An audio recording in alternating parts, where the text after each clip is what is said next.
another show news. Jackie Martling has left the show.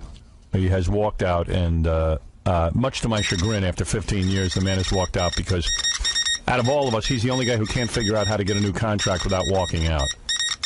So that part of our history is over with. I don't agree with the guy walking out. It's a shame he didn't even say goodbye. No, you know, he I got a note. Leaving on Friday. He tells me he loves me, but he sends me a note. Yeah. Doesn't even call me.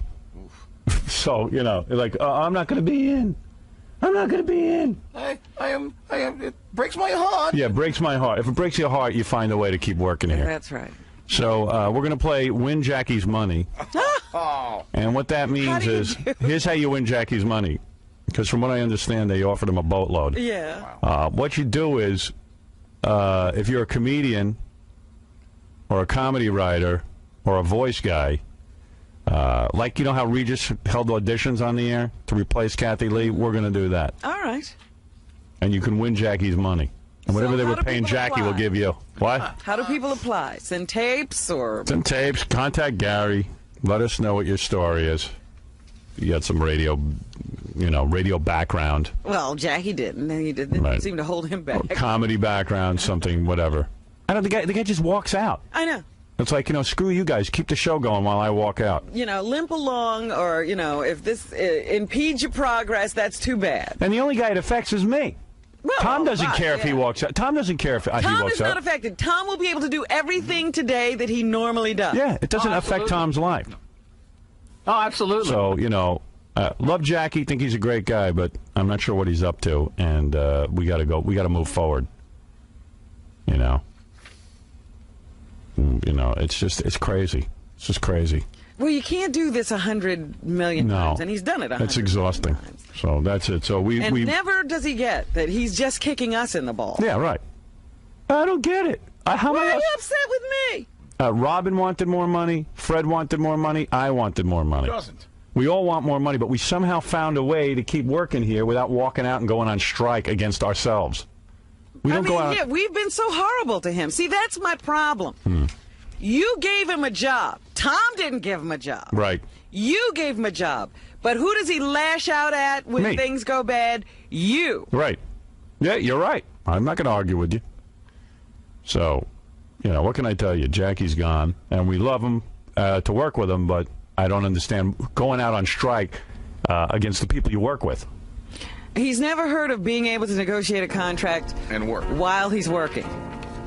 It can't happen. I tried.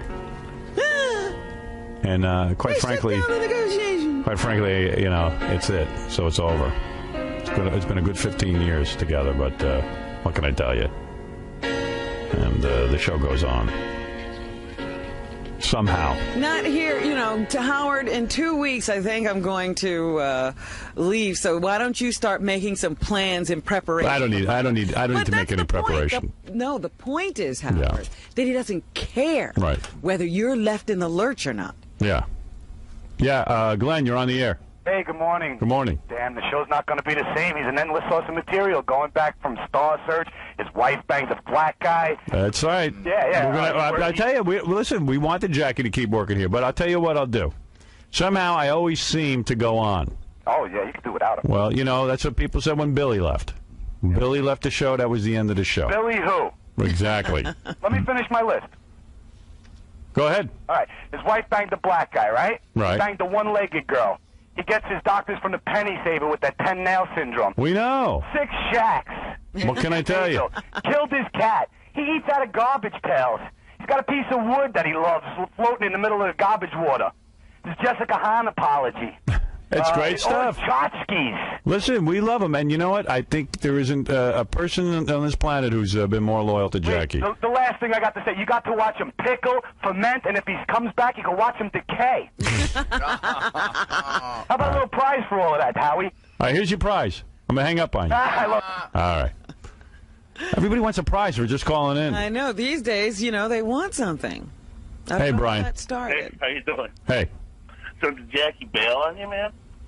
Well, he didn't bail. He's out on strike or what? Yeah, I guess he quit. Work stopping. He quit. Gee. I don't know what he wants me to do. I don't understand why he has to do that to get what he wants.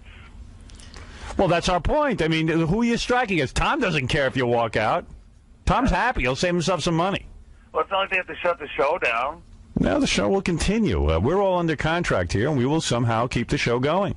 You know, the weirdest thing, I was thinking about that. When we all settled our contracts, back there in December. Right. There was a day that, you announced that we were staying, and, everybody came in, and there was a big celebration, and everybody was celebrating except Jackie. Yeah, because Jackie is the one guy who can't somehow come to a contract agreement. How come everybody else can? Yeah, we all were hugging each other and saying, oh, this is great, we're glad to be going on. Yeah. And Jackie was like, oh, so everybody's settled? Yeah, He was the only one standing there. You couldn't. It was like, well, we don't even know if you're going to be around anymore. Yeah. We all have like the same agent. He went in and negotiated, but Jackie could never take on our agent because somehow he would get screwed if he That's had right. our He agent. knows our agent would screw him. Right. And he's probably screwing us, but we don't know it. Right. We're stupid. So I mean, it's a million problems with Jackie, and it's like, it's just like working together is a dream. We all work together great, but when it comes down to him getting his, Well, he said something, a couple of months ago. We were talking about his usual form of negotiation, and he said, "Yeah, Robin will get mad at me just because I asked for more money." We all ask for more money. We all ask for money. Yeah. But he acts like we get it all, and he doesn't get any of it. That's right. Nothing left for him. Yeah. So, I mean, what am I going to say? It's sad. It's just a sad thing. Jackie, he's a really good guy and all that, but He's a great guy. what good is it doing him to not come in? It's not like the show has to hold up now and wait. Well, that's our point. Well, and, he would wish that were the case. Well, that's what he's a true narcissist. That's what it is. The show's going to now fail, and who cares? Screw Howard, screw Robin, screw Jack, That's right. screw He'll bring Fred. us all down. He didn't create this, Right. Been doing but this he would like to take it down if he could. Right. It's funny because, I mean, I don't mean to say anything bad about the guy because he's a friend of mine. But this morning I'm listening to you from like 6 o'clock, and until you just mentioned a few minutes ago he wasn't in, oh yeah, what do you know? Come to think of it, I haven't heard him. But it wasn't like I'm thinking, oh my God, this show sounds so bad, he's not there, Right. Well, that's our point, and the point is that I'm sure it could have been worked out some way, but you don't walk you were out. dealing with an adult, not a spoiled brat. You don't walk out on the show. And every time in the past I've gone out and sort of like tried to figure out a way to keep him, but I'm done. I'm done. Well, I don't want to, I'm not speaking for him. I don't know all the details of what he's interested in, but my thing No, but he's got other things to do. I mean, I'm not saying he's going to be desperate. He's fine. He's a talented guy. Well, it sounds also, though, like he can apparently live without doing the show, so it's not Well, let's hope. I hope so. I memean, you got to admit, part of the reason you're there is because you like this stuff. Yeah. Yeah. Yeah. You hated it, they couldn't pay you enough. Right. So maybe Jackie doesn't really care to do it anymore. That's it. I mean, he may not be as motivated and thrilled by it. Who knows? Yeah. Right. And that's fine. Then he definitely should leave. I just don't know what other job's going to pay that kind of money. I don't know what other kind of job's going to bring him that kind of prominence. And I don't know. But that's his business, not mine. Maybe at 53, he said, if I'm going to take my shot, I got... What happened? Your mic just went out. Oh, I knocked myself out. All right. Said maybe I got to take my shot now. That's it. Time's running. While I'm young. I'm going to take a shot while I'm young. What can I tell you, man? I can't put my brain in his head. But I don't know what's going on. I didn't even get a phone call. It was like, hey, here's a note. I can't call you. It will be weird. And I'm like, it'll be weird? Yeah, what's because weird? we've only been working together 15 years. Yeah, you can't call me. Well, he knows you're not going to try to argue with him. Well, I would have said to him, what are you doing? I would have said, you know what? Yeah, you talk to him like a friend. You're going out on strike against us, and quite frankly, I'm not putting up with it anymore. I mean, Yeah, I got to make plans for the future. Right, and you're not going to sit there like you're on his team and say, you're right, don't go in, and I'd play hardball. And on the other hand, you're not going to say to him, well, what? Here, I'll go to bat for you. Whatever. I don't know. I don't know what to say. When a guy walks out, what am I supposed to When think? a guy just emails you. Yeah, a guy emails me and tells me he's walking out. What am I supposed to do? Beg him to come in? I don't. Forget it. I'll get. You know what? Book someone new. Oh, what is it, Tom?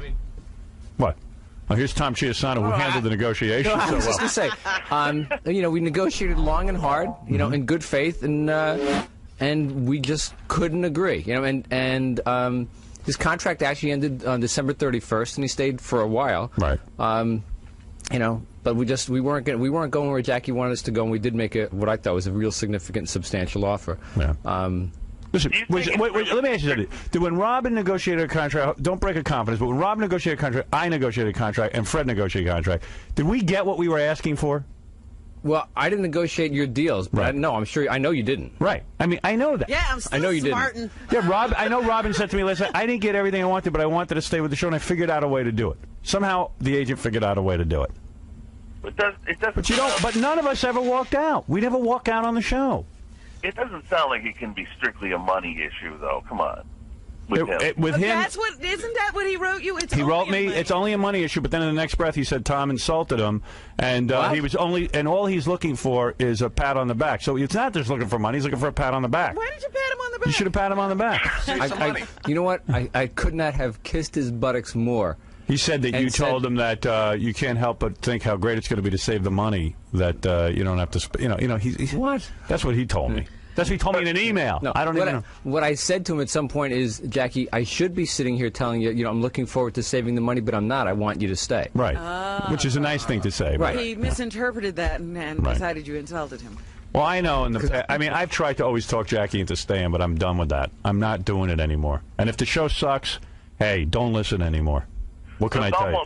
It kind of sounds like I say, I'm not trying to put the guy down, but it almost sounds like the attention is what he's more interested in than the amount of money he can get. Well, absolutely. Yeah.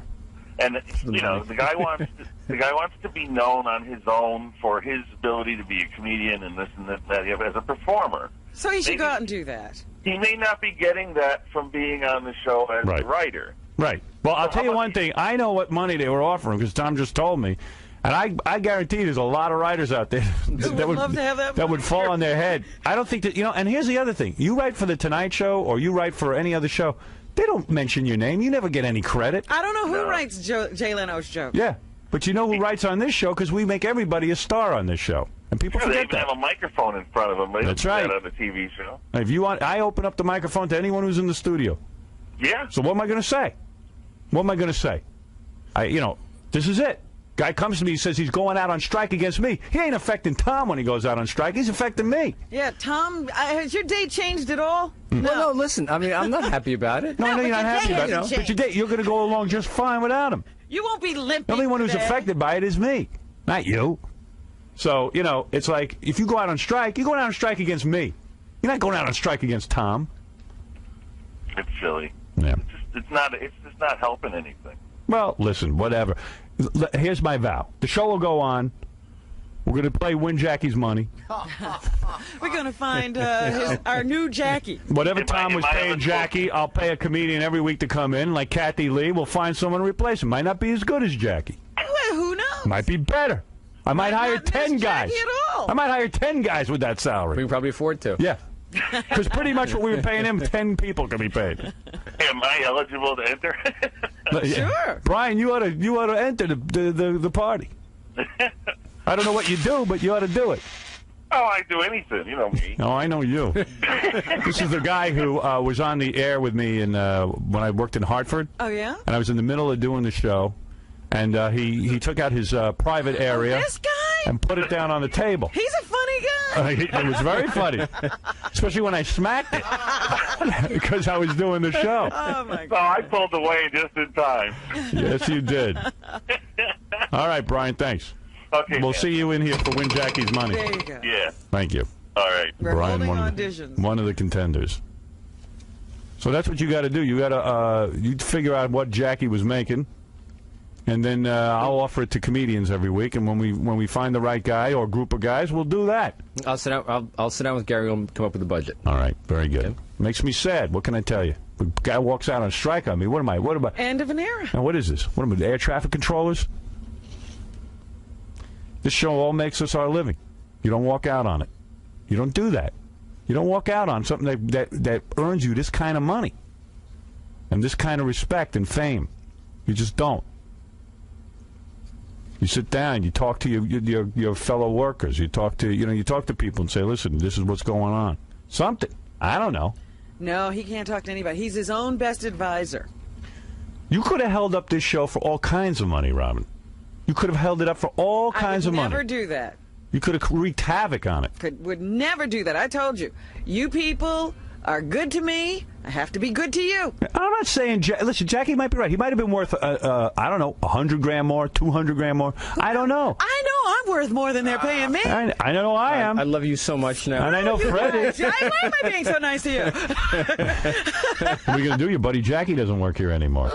I didn't know that this was happening. I just thought he wasn't here because of the snowstorm. No, he's waiting for me to somehow force Tom to come up with more money. No, I knew they were in negotiation, but I didn't know that it was this. And then he walks out on a strike, and he doesn't even call me. Writes me an email. But that's the thing about Jay. He won't tell anybody. So you know what? He doesn't want to have sense talked into him. No. So he doesn't talk to anybody. But I don't even want to talk to him about it. I'm sick of it. How come I don't have to talk to you or Fred or anyone about your deals? I don't want to get involved in his business. Well, you know what? I mean, when the three of us got together, we made a pact, right, basically, that, it was all for one, one for all, blah, blah, blah. He came along. He had no pact with anybody. Right. He's always been, the lone gunman out there all by himself. Well, I think he'll be able to make that kind of money on his own, because he's in a lot of movies. Oh, yeah. And he did so well, they expanded his part. I'm going to miss a lot of free lunches, that's for sure. I know you are. You'll be probably having to buy him. That sucks. I know. What can I tell you? The only person this hurts is me. Because he hates me. He hates me. Well, it Always hurts your has. feelings. I mean, we actually no, have Tom, your feelings are hurt, but believe me, your day will go on. My feelings aren't hurt. I know. Your day will go on. I mean, we'd all like for him to be here. Right. All right, so what are you here to say, Tom? I'm here to say it's time to take a break. All right, that's fair enough. See, I told you nothing changed. Nothing changed in his life. And then I got to talk. When I come back, I want to take some phone calls. I haven't been able to take any yet. And also, I want to take. I want to tell you about my dinner Saturday night with Stuttering John. Was it fun? I went out with Stuttering John. Oh, you didn't go to the apartment? No. No, but yeah, I invited him over. Oh, why didn't you take that? I should have. Yes. You remember I said, come on up? You know what? I just couldn't handle it. I just didn't want to see enough? it. I'd had enough of that. I got to hear about this. You ought to apply for Jackie's job. I'm gonna. Big money in that. You'd be rolling on Easy you're Street. You're a funny guy. No, Tom. I'd love to give Stuttering John Jackie's job just to kill. Yeah, and give him all the money Jackie was supposed to get. You gave it to Stuttering John, or worse yet, Benji. I can't even bring myself to do that. Jackie thought that Benji was sent to sit over his shoulder to figure out what he does so he could take over for him. Oh, did he? When he left, oh, yes. Jesus. Tom, Tom would never give me, that kind of money. We'd kill him first. Oh, no. Remember what Tom told me once? You remember what he said? He goes, this is when he had cancer. Yeah. He goes, I will die before I give you any of that money you want. And he could have. You were dying. This is while he was dying. So we all thought you were going to be dead, and you told John on your deathbed. He thought he was done. I would rather be dead than give you the money. I hate to extend this past when we should be going to break, but I was ready to go in to start. He was coughing, Howard, and I was feeling bad for him. Oh, yeah, I felt real bad. It's like the Thursday or Friday before I go in to start chemo. John is there. And they told you had like one of the worst cancers ever, right? Yeah, I mean, it wasn't great. It wasn't a great prognosis. No. Right. And it was one of my all-time favorites. Did they ever say to you, like, probably you're not going to live? They told me that there was 4 chances out of 10 that the chemo was going to work. 4 out of 10. Yeah, so that he ain't great wasn't odds. even ahead of the game at all. Right. And they said, look, we have to do the most aggressive therapy possible. I mean, as far as I know, it's the strongest combination of chemotherapy drugs. What was your cancer? I mean, it was melanoma. Melanoma. But it had been back. It was the 3rd time it had been back now. Oosh. Right. So they said 4 out of 10, and when they're telling you that, it's probably 2 out of 10. Yeah, they just don't want to feel They're giving you some hope. They don't even know how to cure it. They actually gave me 2 choices on chemo. And when I talked, the oncologist gave me 2 choices. When I talked to my surgeon, Dr. Dan Coit, who's the greatest surgeon in the world, all right, said, "Tom, you got no choice here. You got to go for the Grand Salami." Oh, you went for the salami. Grand Salami. The Grand Salami. He said it may kill you, but it may kill you. Right. All right. It So almost did. You went for the Grand Salami. It almost did. But I'm getting ready to go in for all that, and John's there hammering me about a raise. I looked at him and said, "John, I'd rather die before than No, you said I will die before I give you that money. I think I said I'd rather die. Wow. And meanwhile, it's over like $2,000. Man knows how to run a tight ship. He knows how to run a tight ship. And See, Jackie's problem is he thinks that we're getting something he's not. It's always that way with him. Or that he thinks only you're getting it, nobody else is. And he's not going to stand for it. Here, I'll tell you the truth. I went in for a negotiation with Mel. Mel told me he would not give me a raise. Oh, God. And he said, because I get enough money, business is crap. He goes, that's the offer. And he stuck to his guns. I went out. I found another company that was willing to pay me more. To leave here and go work for them. A lot more. I swear on my life this is the truth. And I stayed. Now, why did I stay? I stayed because, A, I weighed it all out. I liked working here. There was also another couple of extenuating circumstances, so I stayed. Now, I wanted more money. All right? But I figured, okay, I got a good setup. I got a good deal. I'm going to make some dough here. It's going to be okay. It ain't a bad job. Than me. No, you. Then, Robin, I know you went in and wanted more money. I know you didn't get everything you wanted. I didn't even bother to ask. I knew. The way things were going, Right. I said, you know what? I better lower my estimate. Yeah. Well, I mean, okay. But I knew that. I said, I can't price myself out of the ballpark because I have an obligation here. Or maybe your lawyer or your agent sits down with Tom and figures out, okay, so we work for 2 years, we at this price, or whatever. You figure out something if you want to be with the show. That's what you do. There's a way to figure it out. If you like working here and you want to keep working here. But if I was tired of doing this show and didn't want to do it anymore, I would come to my coworkers and say, look, guys, I've had a great time, but it's time for me to go, or it's time for me to do I understand. something else. I'm not going to hold you up. I'm not going to drop you like a hot potato. Right. I'm not going to make it a surprise when I'm not here anymore. Right. But if you want to work here, you don't sit there and go on strike against them. Who are you going to strike against? Me. That's right. Me and Rob. No Fred, reason to do that. Right. You struck Fred. Anyway, so that's that. Don't you chuckle, John. Fred hates me. So let's every review. time Jackie pulls this, I decide, obviously, he doesn't want to do this. Right. So let's review what's happened now. For anyone who's just tuning in, Tom lived through cancer. All right? It's ourselves. We don't go out. Yeah, we've been so horrible to him. See, that's my problem. You gave him a job. Tom didn't give him a job. Right. You gave him a job. But who does he lash out at when Me. things go bad? You. Right. Yeah, you're right. I'm not going to argue with you. So, what can I tell you? Jackie's gone, and we love him to work with him, but I don't understand going out on strike against the people you work with. He's never heard of being able to negotiate a contract And work. while he's working. No, it can't happen. I tried. And quite frankly, it's it. So it's over. It's been a good 15 years together, but what can I tell you? And the show goes on. Somehow. Not here, to Howard. In 2 weeks, I think I'm going to leave. So why don't you start making some plans in preparation? I don't need to make any preparation. The point is, Howard, that he doesn't care whether you're left in the lurch or not. Yeah. Yeah, Glenn, you're on the air. Hey, good morning. Good morning. Damn, the show's not going to be the same. He's an endless source of material, going back from Star Search. His wife banged a black guy. That's right. Yeah. I tell you, listen, we wanted Jackie to keep working here, but I'll tell you what I'll do.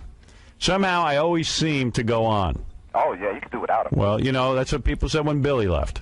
I don't understand why he has to do that to get what he wants.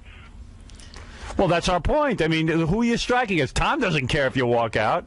Tom's happy. He'll save himself some money. Well, it's not like they have to shut the show down. No, the show will continue. We're all under contract here, and we will somehow keep the show going.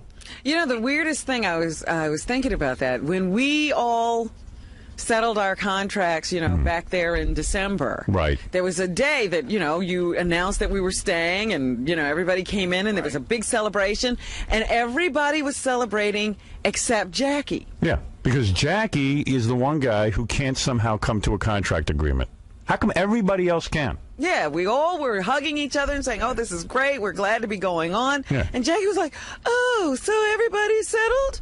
Yeah, he yeah. was the only one standing there. You couldn't. It was like, well, we don't even know if you're going to be around anymore. Yeah, we all have like the same agent. He went in and negotiated, but Jackie could never take on our agent because somehow he would get screwed if he That's had right. our He agent. knows our agent would screw him. Right. And he's probably screwing us, but we don't know it. Right. We're So he's- stupid. Yeah, so I mean, it's a million problems with Jackie, and it's like it's just like working together is a dream. We all work together great, but when it comes down to him getting his, Well, he said something, a couple of months ago. We were talking about his usual form of negotiation, and he said, "Yeah, Robin will get mad at me just because I asked for more money." we all ask for. So I pulled away just in time. Yes, you did. All right, Brian. Thanks. Okay. We'll man. see you in here for Win Jackie's money. There you go. Yeah. Thank you. All right. We're Brian, holding one auditions. of the contenders.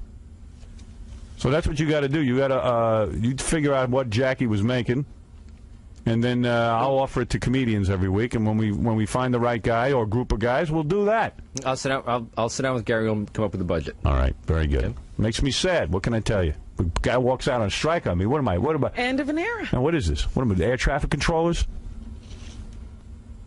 This show all makes us our living. You don't walk out on it. You don't do that. You don't walk out on something that earns you this kind of money and this kind of respect and fame. You just don't. You sit down. You talk to your fellow workers. You talk to people and say, "Listen, this is what's going on." Something. I don't know. No, he can't talk to anybody. He's his own best advisor. You could have held up this show for all kinds of money, Robin. You could have held it up for all kinds of I would money. never do that. You could have wreaked havoc on it. Would never do that. I told you. You people are good to me. I have to be good to you. I'm not saying. Listen, Jackie might be right. He might have been worth, I don't know, 100 grand more, 200 grand more. I don't know. I know I'm worth more than they're paying me. I know I am. I love you so much now. And I know Fred is. Why am I being so nice to you? What are you going to do, your buddy Johnny? There you go. Yeah. Thank you. All right. We're holding one auditions. of the contenders. So that's what you got to do. You got to you figure out what Jackie was making, and then I'll offer it to comedians every week. And when we find the right guy or group of guys, we'll do that. I'll sit down. I'll sit down with Gary and come up with a budget. All right, very good. Okay. Makes me sad. What can I tell you? The guy walks out on strike on me. What am I? What about? End of an era. Now what is this? What am I? The air traffic controllers? This show all makes us our living. You don't walk out on it. You don't do that. You don't walk out on something that earns you this kind of money and this kind of respect and fame. You just don't. You sit down. You talk to your fellow workers. You talk to people and say, "Listen, this is what's going on."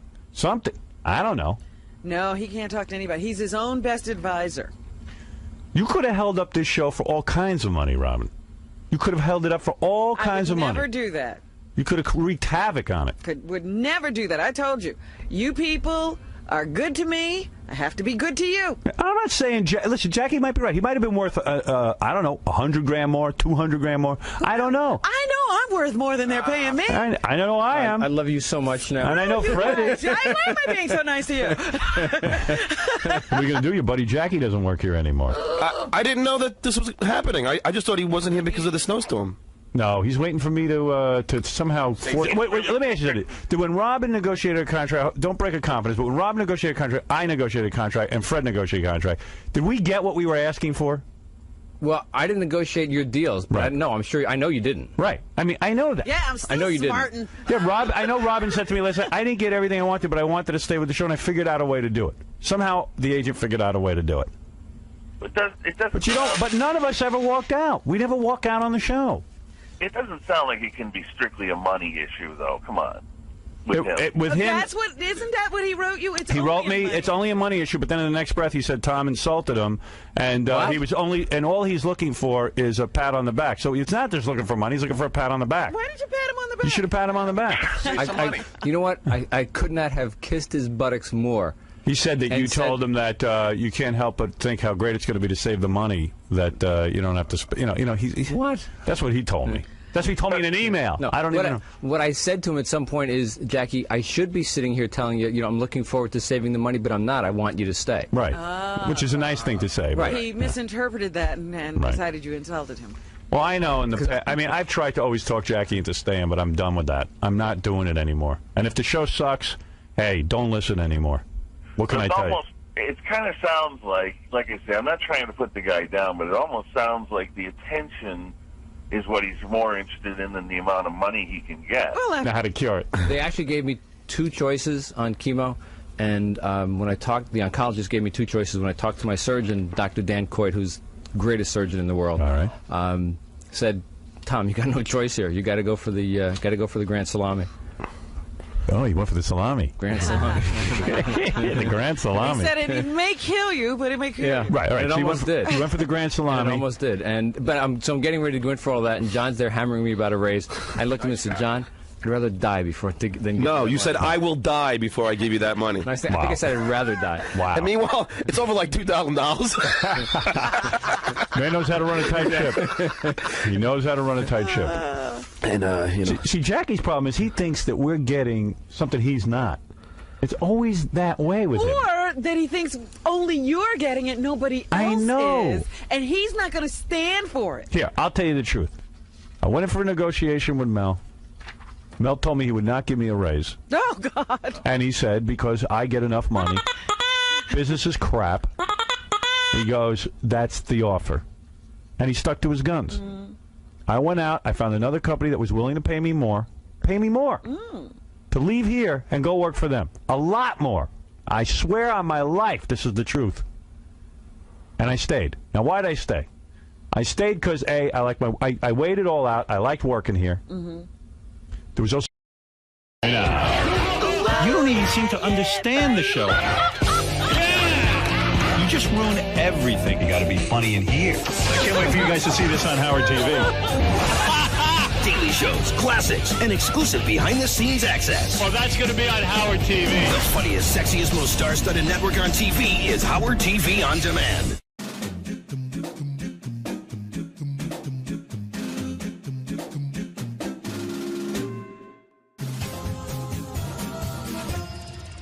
Hey Stern fans, welcome to Fine Time, the show where you, the fans, get the opportunity to ask questions and interact with your favorite Stern Show staff, Whack Packers, and celebrity superfans.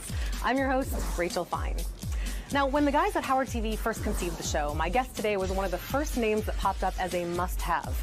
Now, it's not because of any one particular thing that he does, it's because he has utter and complete verbal diarrhea. You may love him, you may hate him, but you certainly know what his penis looks like. His phony phone calls are instant classics, and his least favorite number is 143. Ladies and gentlemen, I give you Sal, the stockbroker, Governale.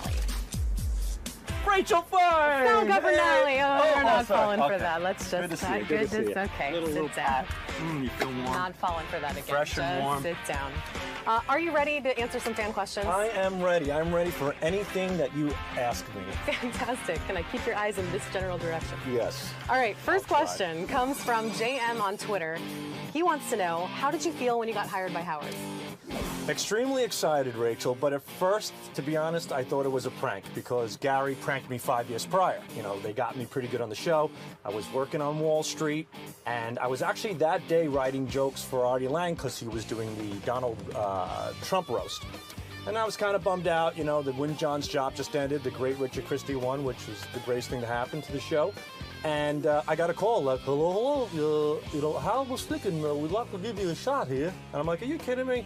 Sure enough, I got invited into the show, and it's been 7 years later. So it's been great. Wouldn't be the same without you. Oh, thank you. Next question came in from Facebook. This is from John R. He says, F, marry, kill, Richard, Howard, and Robin, and explain your reasons.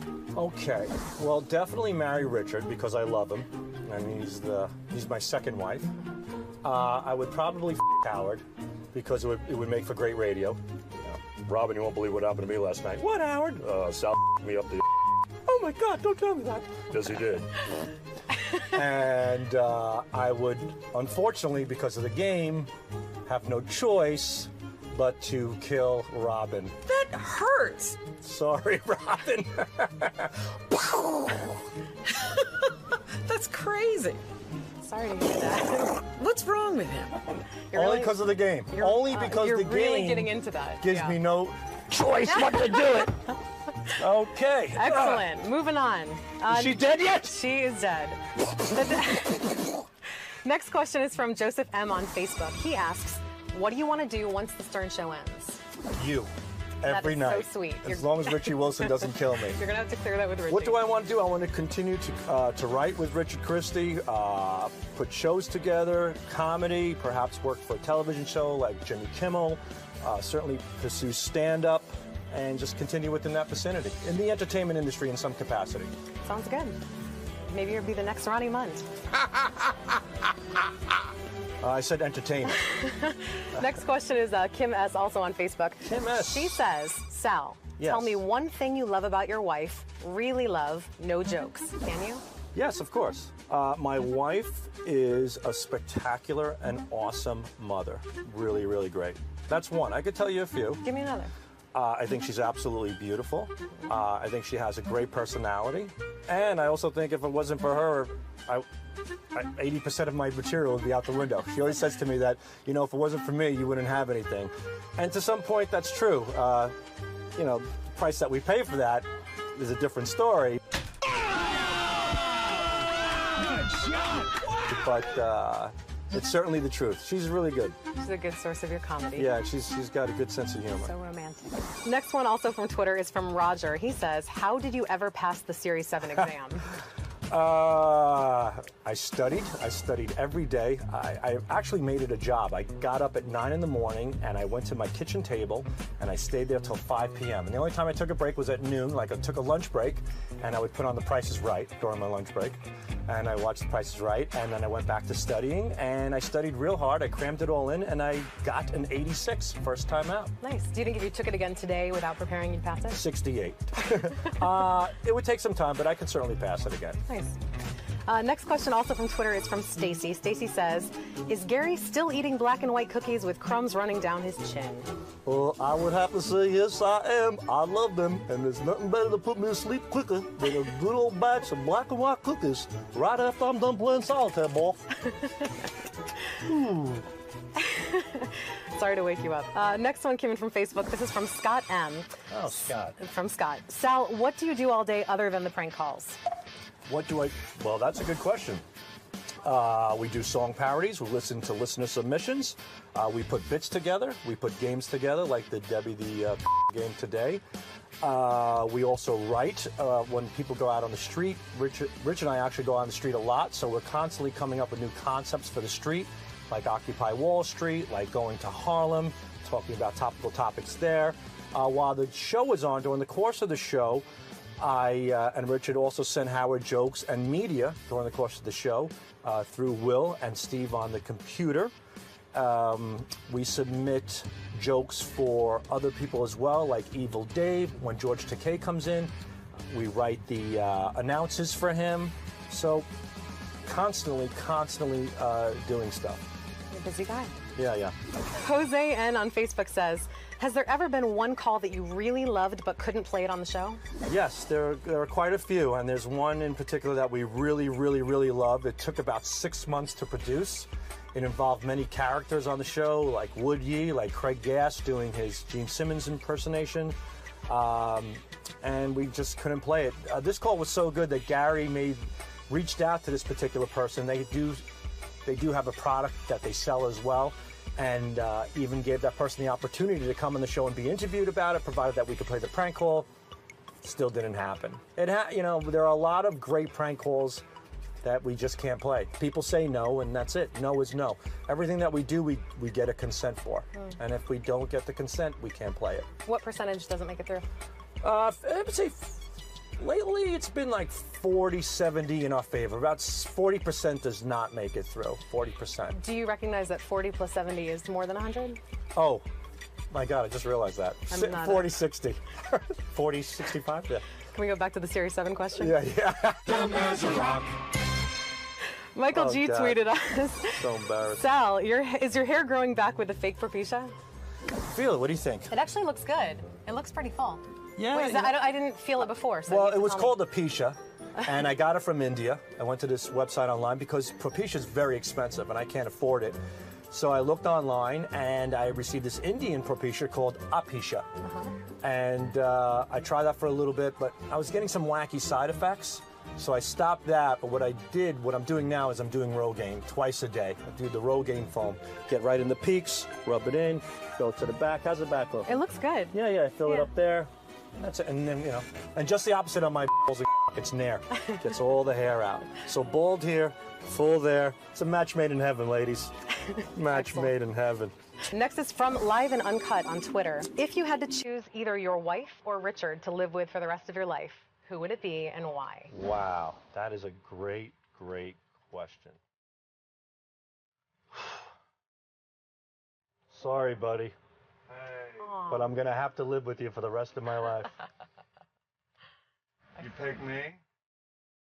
Do I stutter, shit? Thanks, honey. I'm going to... Well, I've had my wife for quite a long time. I've known my wife for 16 years now, and I've only known Richard for 7. So to be fair and to balance it out, I have to give him at least 9 more. So, yeah. Welcome aboard, babe. You're in. Thanks, honey. You're welcome, sweetie. Anything. I want to thank Sal for answering all the questions that you, the fans, provided. Keep sending your questions in via Twitter, Facebook, email, and video submission. And remember that this is your show, so don't screw it up. Until next week, I'm Rachel Fine, and I hope you had a fine time. I know I did. Thank you very much for that. Shut the cameras off. Jesus. Richie! No Richie. Bye.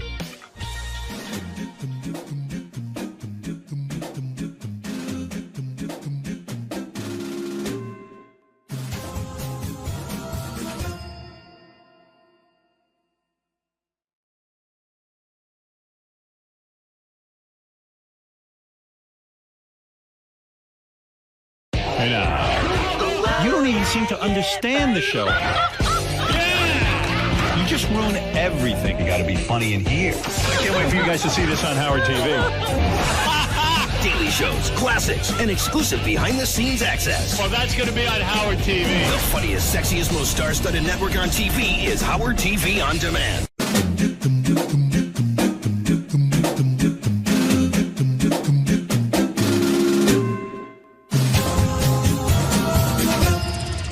Hey Stern fans, welcome to Fine Time, the show where you, the fans, get the opportunity to ask questions and interact with your favorite Stern Show staff, whack packers, and celebrity superfans. I'm your host, Rachel Fine. Now, when the guys at Howard TV first conceived the show, my guest today was one of the first names that popped up as a must-have. Now, it's not because of any one particular thing that he does, it's because he has utter and complete verbal diarrhea. You may love him, you may hate him, but you certainly know what his penis looks like. His phony phone calls are instant classics, and his least favorite number is 143. Ladies and gentlemen, I give you Sal, the stockbroker Governale. Rachel Fine! Sal Governale. Hey. We're not sorry. falling for Okay. that. Let's just... Good to see you. Good to see you. Okay, Little sit down. You feel warm. Not falling for that again. Fresh and Just warm. sit down. Are you ready to answer some fan questions? I am ready. I'm ready for anything that you ask me. Fantastic. Can I keep your eyes in this general direction? Yes. All right, first question comes from JM on Twitter. He wants to know, how did you feel when you got hired by Howard? Extremely excited, Rachel, but at first, to be honest, I thought it was a prank because Gary pranked me 5 years prior. They got me pretty good on the show. I was working on Wall Street, and I was actually that day writing jokes for Artie because he was doing the Donald Trump roast. And I was kind of bummed out, that Win John's job just ended, the great Richard Christie won, which was the greatest thing to happen to the show. And I got a call like, hello, Howard was thinking we'd like to give you a shot here. And I'm like, are you kidding me? Sure enough, I got invited into the show, and it's been 7 years later. So it's been great. Wouldn't be the same without you. Oh, thank you. Next question came in from Facebook. This is from John R. He says, F, marry, kill, Richard, Howard, and Robin, and explain your reasons. Okay. Well, definitely marry Richard because I love him, and he's my second wife. I would probably fuck Howard because it would make for great radio. Robin, you won't believe what happened to me last night. What, Howard? Sal fucked me up the ass. Oh, my God, don't tell me that. Yes, he did. And I would, unfortunately, because of the game, have no choice but to kill Robin. That hurts. Sorry, Robin. That's crazy. Sorry to hear that. What's wrong with him? Only because of the game. Only because you're the game really getting into that. gives me no choice but to do it. Okay. Excellent. Moving on. Is she dead yet? She is dead. Next question is from Joseph M. on Facebook. He asks, what do you want to do once the Stern Show ends? You. Every That night. is so sweet. As long as Richie Wilson doesn't kill me. You're going to have to clear that with Richie. What do I want to do? I want to continue to write with Richard Christie, put shows together, comedy, perhaps work for a television show like Jimmy Kimmel, certainly pursue stand-up, and just continue within that vicinity in the entertainment industry in some capacity. Sounds good. Maybe you'll be the next Ronnie Munt. I said entertainment. Next question is Kim S. also on Facebook. Kim S. She says, Sal, Yes. tell me one thing you love about your wife. Really love, no jokes. Can you? Yes, of course. My wife is a spectacular and awesome mother. Really, really great. That's one. I could tell you a few. Give me another. I think she's absolutely beautiful. I think she has a great personality. And I also think if it wasn't for her, 80% of my material would be out the window. She always says to me that, if it wasn't for me, you wouldn't have anything. And to some point, that's true. The price that we pay for that is a different story. But it's certainly the truth. She's really good. She's a good source of your comedy. Yeah, she's got a good sense of humor. So romantic. Next one, also from Twitter, is from Roger. He says, how did you ever pass the Series 7 exam? I studied every day. I actually made it a job. I got up at 9 in the morning and I went to my kitchen table and I stayed there till 5 p.m. And the only time I took a break was at noon, like I took a lunch break, and I would put on The Price is Right during my lunch break. And I watched The Price is Right, and then I went back to studying, and I studied real hard. I crammed it all in, and I got an 86 first time out. Nice. Do you think if you took it again today without preparing, you'd pass it? 68. It would take some time, but I could certainly pass it again. Nice. Next question, also from Twitter, is from Stacy. Stacy says, is Gary still eating black and white cookies with crumbs running down his chin? I would have to say yes, I am. I love them, and there's nothing better to put me to sleep quicker than a good old batch of black and white cookies right after I'm done playing solitaire ball. Sorry to wake you up. Next one came in from Facebook. This is from Scott M. Oh, Scott. From Scott. Sal, what do you do all day other than the prank calls? Well, that's a good question. We do song parodies. We listen to listener submissions. We put bits together. We put games together, like the Debbie the Come game today. We also write when people go out on the street. Rich and I actually go out on the street a lot, so we're constantly coming up with new concepts for the street, like Occupy Wall Street, like going to Harlem, talking about topical topics there. While the show is on, during the course of the show, I and Richard also send Howard jokes and media during the course of the show through Will and Steve on the computer. We submit jokes for other people as well, like Evil Dave. When George Takei comes in, we write the announces for him. So constantly doing stuff. You're a busy guy. Yeah. Jose N. on Facebook says, has there ever been one call that you really loved but couldn't play it on the show? Yes, there are quite a few, and there's one in particular that we really love. It took about 6 months to produce. It involved many characters on the show, like Wood Yee, like Craig Gass doing his Gene Simmons impersonation, and we just couldn't play it. This call was so good that Gary reached out to this particular person. They do have a product that they sell as well, and even gave that person the opportunity to come on the show and be interviewed about it, provided that we could play the prank call. Still didn't happen. There are a lot of great prank calls that we just can't play. People say no, and that's it. No is no. Everything that we do, we get a consent for. And if we don't get the consent, we can't play it. What percentage doesn't make it through? I would say lately it's been like 40-70 in our favor. About 40% does not make it through. 40%. Do you recognize that 40 plus 70 is more than 100? Oh, my God, I just realized that. 40-60. 40-65, yeah. Can we go back to the Series 7 question? Yeah. Michael G. God. tweeted us. So embarrassed. Sal, is your hair growing back with a fake propecia? Feel it. What do you think? It actually looks good. It looks pretty full. Yeah. Wait, I didn't feel it before. So well, it was called alopecia, and I got it from India. I went to this website online because propecia is very expensive, and I can't afford it. So I looked online, and I received this Indian propecia called Apisha.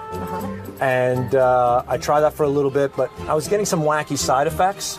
So I stopped that, but what I'm doing now is I'm doing Rogaine twice a day. I do the Rogaine foam. Get right in the peaks, rub it in, go to the back. How's the back look? It looks good. Yeah, fill it up there.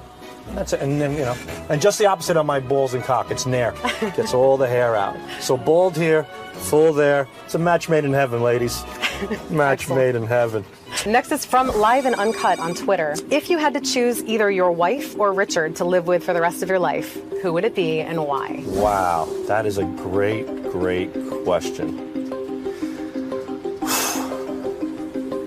Sorry, buddy. But I'm going to have to live with you for the rest of my life. You pick me? Do I stutter, shithead? Thanks, honey. I'm going to... Well, I've had my wife for quite a long time. I've known my wife for 16 years now, and I've only known Richard for 7. So to be fair and to balance it out, I have to give him at least 9 more. So, yeah. Welcome aboard, babe. You're in. Thanks, honey. You're welcome, sweetie. Anything. I want to thank Sal for answering all the questions that you, the fans, provided. Keep sending your questions in via Twitter, Facebook, email, and video submission. And remember that this is your show, so don't screw it up. Until next week, I'm Rachel Fine, and I hope you had a fine time. I know I did. Thank you very much for that. Shut the cameras off. Jesus. Richie! No, Richie. Bye.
Joe Frazier dead at the age of 67. He passed away yesterday after a battle with cancer.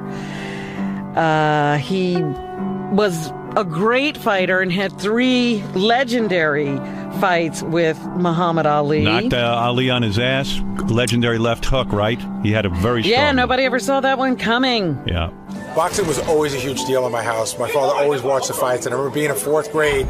It was the first Ali-Frazier fight, which I couldn't see. But, when I started working on the show, and we got Joe Frazier to come on the show, I was excited because Joe was a huge deal. He was one of the great boxers of my generation. Ali was the greatest, but you always need a great opponent to show how great you are. And that was, Frazier was that for Ali, so I loved having Joe Frazier on the show.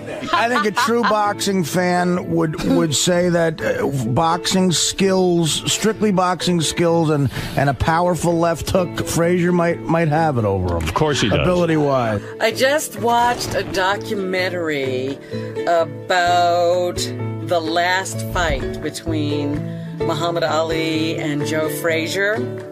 And there were a lot of things at the time I was growing up that I didn't know about Joe Frazier that I have learned in the interim. And he really was an incredibly generous guy, a guy who loved people, and he loved being a star, and he was incredibly unrecognized. People say you're a soft touch, that whoever needed help, you would just give them your money.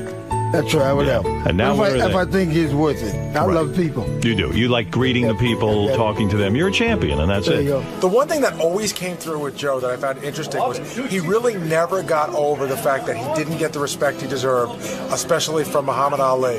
Muhammad Ali has said, if your manager hadn't thrown in the towel, he doubts he could have gotten up to finish the fight. It was the only thing that saved him was you throwing in the towel. And you didn't want to throw in any towel. No. Some doctor said that if you took another punch, your brain would explode. And you said, fuck that, I'm going in the ring. Would you fight Muhammad Ali right now? Why not? Why don't we set it up? Kick that motherfucker's ass once and for all. Fight number 4? Fight number 4. Thriller Manila, right here. I'll set it up. Joe Frazier was one of the greatest boxers, one of the greatest heavyweights of all time. I remember being a kid, watching those fights with Ali, and he was the only guy who could really stand toe-to-toe with Ali. But those fights, man, were just legendary. And the great thing about Joe Frazier wasn't only his boxing acumen, but he was a real personality, which is no small feat because Ali was such a big personality with the rhyming and all the things that he did. But Joe was just a funny guy who had a great sense of humor, and when he came on this show, you got to see that side of him in a lot of ways. I said, this scam booger Right. is talking about me like... Say it. He don't like me. Holy mackerel. But I said, give me the power. Yeah. The energy to know how to kill that scam booger. Ali is, the greatest of all time. I still say he's the greatest of all time, but Joe Frazier is pretty damn close to that.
Called you a gorilla and made racial remarks. That was after. That was after. Yeah, before was that when was the money after, came. and then he After he called him a gorilla. Joe has been such a great guest on our show over the years. A great friend to the show. He is. He's the greatest. And I told you, he's the greatest boxer of all time, and he's the greatest guy of all time. Robin's in love with Muhammad Ali. Oh, stop She's over there looking at his magic tricks, telling him he's a genius. It. Oh, He was doing magic tricks for her. Told me you give it.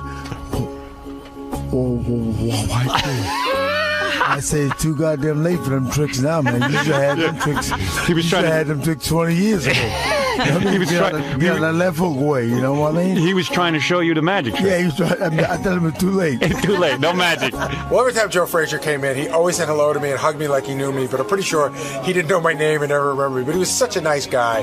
His entourage was great. I loved his son Marvis. I loved his nephew that turned out to not really be his nephew. Tyrone used to come in a lot, and all the people that were with him. We're really just a nice group of people. That's right. Let me sing the praises of the Lord off key. Thank you. Now go ahead, Marvis. Take over. Well, Lord is good, man. He woke us up this morning, Howard. He gave us a new day. Look how God has blessed you. Marvis, you preach like you box. Oh, yeah. What the hell's going on over there? Yeah. You got to get in the ring, man. You're putting me to sleep. Joe Frazier, not only was he a phenomenal boxer, but he was one of the best guests ever on the Howard Stern Show. He just lit up the airwaves when he was on the air. So funny, so charismatic, and just so great, top to bottom. You won't lick a girl's vagina? No, not right now. And you've never done any gay stuff, right? In your whole life? Never. Oh, no. Never. Not yet. Not yet. I love Joe on the show because Joe was just funny.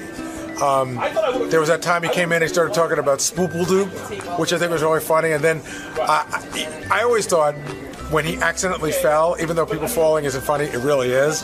And when Joe accidentally fell and we made that the end of our CBS TV show for like 2 years, sort of like Mary Tyler Moore's cat meowing at the end. I love that. Joe just came in, he always had a story, whether it was cutting his toe off in the lawnmower or a lot of things. But, Joe was just a part of the family. What does that mean when a man has 4 or 5 different wives? Not doing the job. He's not doing the job, right? The women he's not doing the. Yes, sir. Yes, sir. Amen. He had a great sense of humor about himself and about the situations he was put in. So whether it was bringing in, Marvis or someone else, or him just coming in on his own, he was an entertainer first, and that's why he succeeded.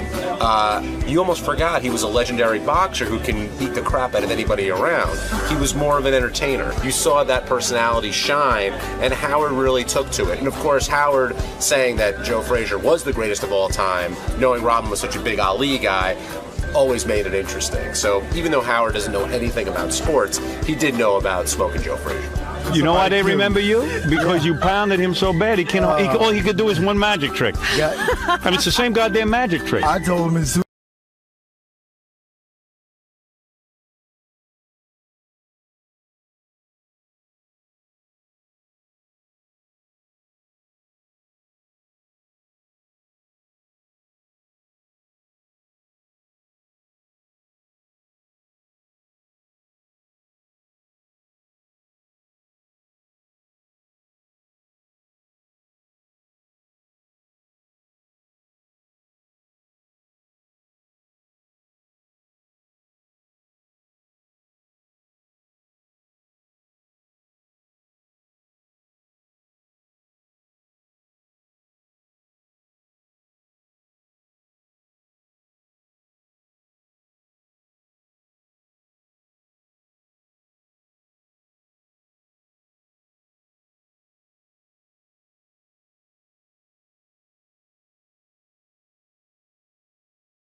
Made says he will always remember Frazier with respect and admiration. Ali, who was involved in 3 legendary fights with Frazier, also said the world has lost a great champion. Right. George Foreman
Float like a butterfly, sting like a dead bee. Yo, Fraser got me, can't you see? Joe, even though you're gone, your voice will live on with the Stern Show, and we miss you, buddy. Rest in peace, pal. Your black heart, so sweet.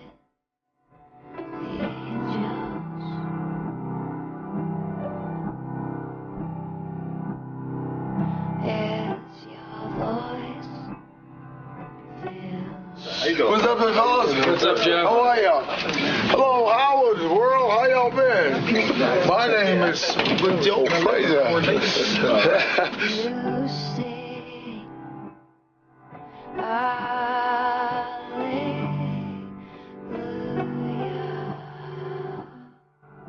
Welcome once again. We have one of the greatest pugilists of this fistic era. That individual, Smoking Joe. Good morning, y'all. Do you reveal your penis size in this book? Huh?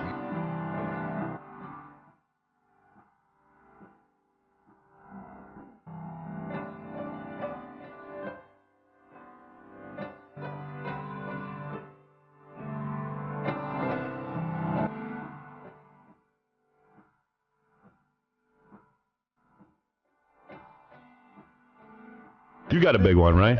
Huh? You got a big... My fits? Not fist. You know what I'm talking about.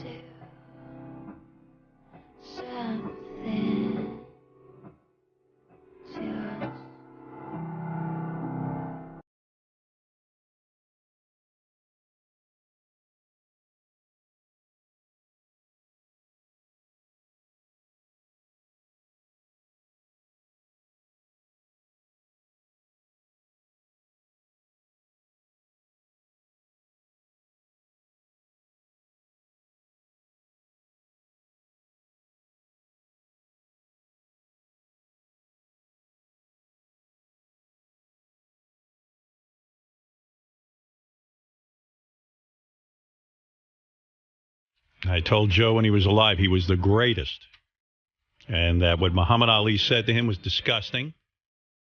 And I just like to see that Muhammad said something nice about Joe. And Joe Frazier was a great guy and a great guest, and I will miss him. We will all miss him.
This is the best of the wrap-up show. A recap and behind-the-scenes look with John High and Gary Dell'Abate.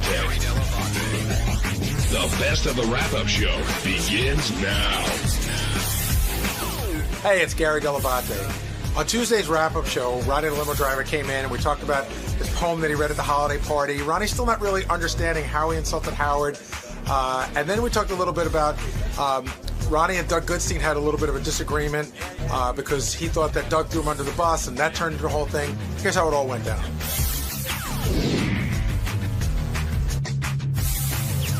Now, do you guys think Howard had a right to be offended by Ronnie and what he did, or was Howard overreacting? Oh, I think he had a right in the sense, as soon as I was in the back of the room when Ronnie was doing his speech or poem or whatever, and as soon as I heard that one line about Howard being an ass, I turned to whoever was standing next to me and I go, that's going to be the only line Howard heard because it was the only line I heard. This is what I heard. My boss is an ass. I mean, because it was, we played that tape today, which was kind of hard to hear. But standing in the back of the room, people are talking. It's noisy. There's that speaker system, and then I just hear a lot of mumbling, and then Howard Stern is an ass. And I knew that would cut right through everything. That'll be the one thing everybody heard. Would you characterize Ronnie as a sloppy drunk? Yeah. Yeah, I mean, when he gets really drunk, he does things he regrets. So I guess so.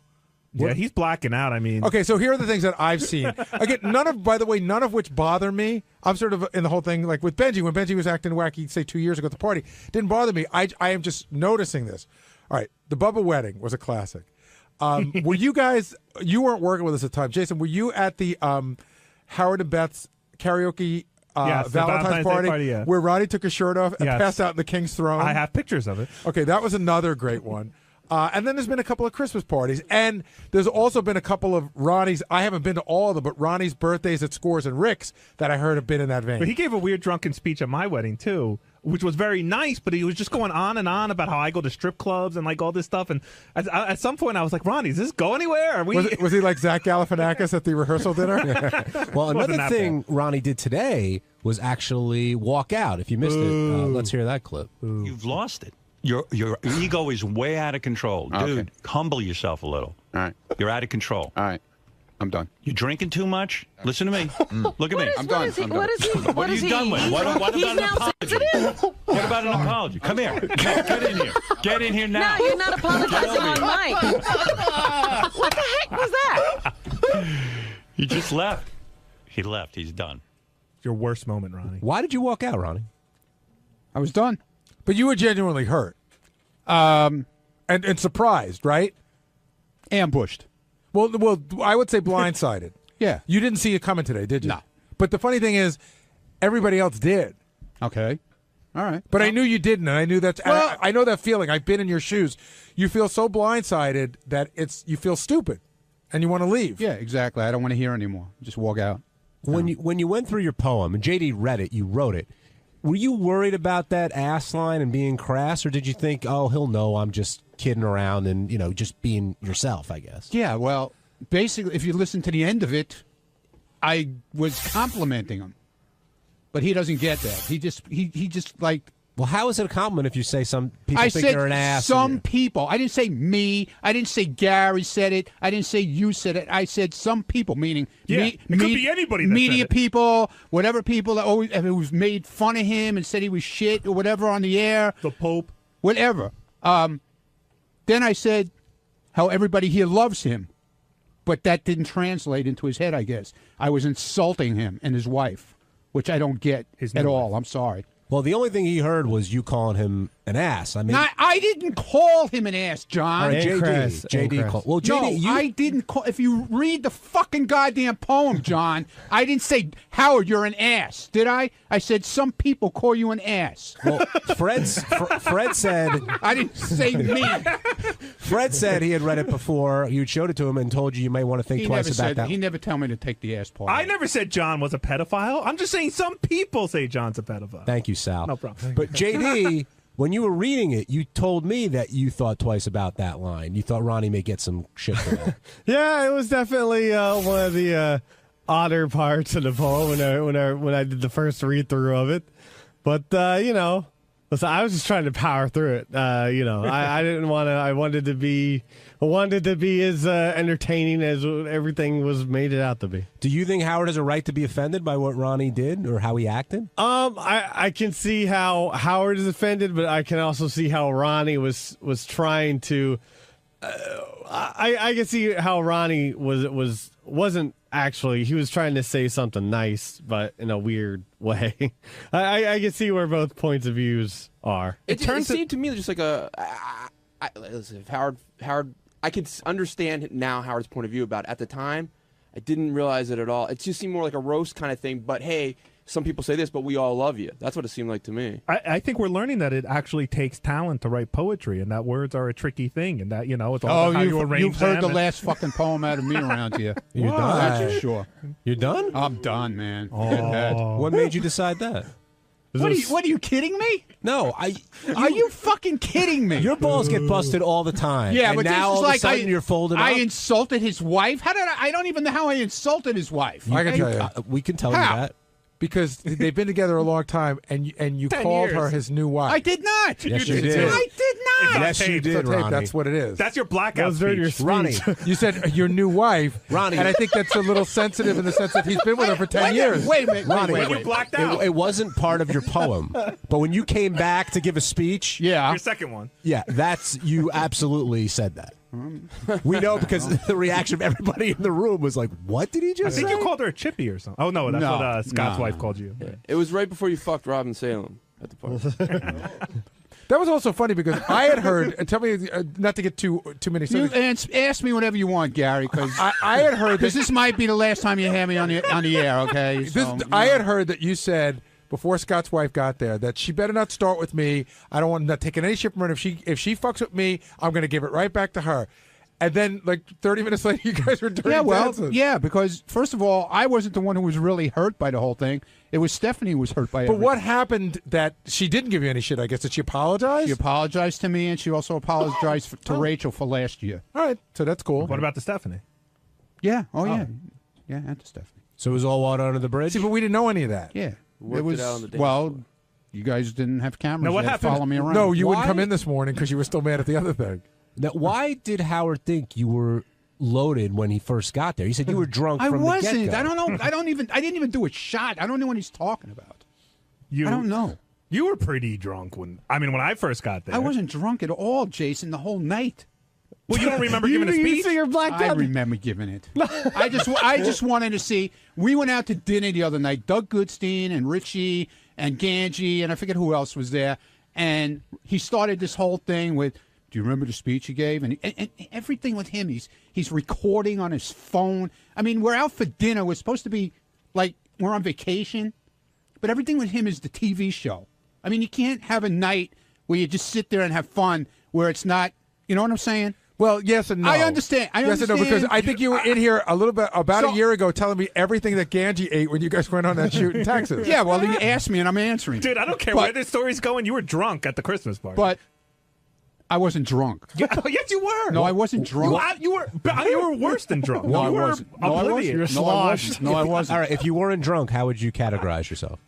I was high, having fun. Okay, here's a question: if you were driving and you got pulled over, No, I wasn't driving. Would you? If you were, I would have went to jail. you would have gone to jail.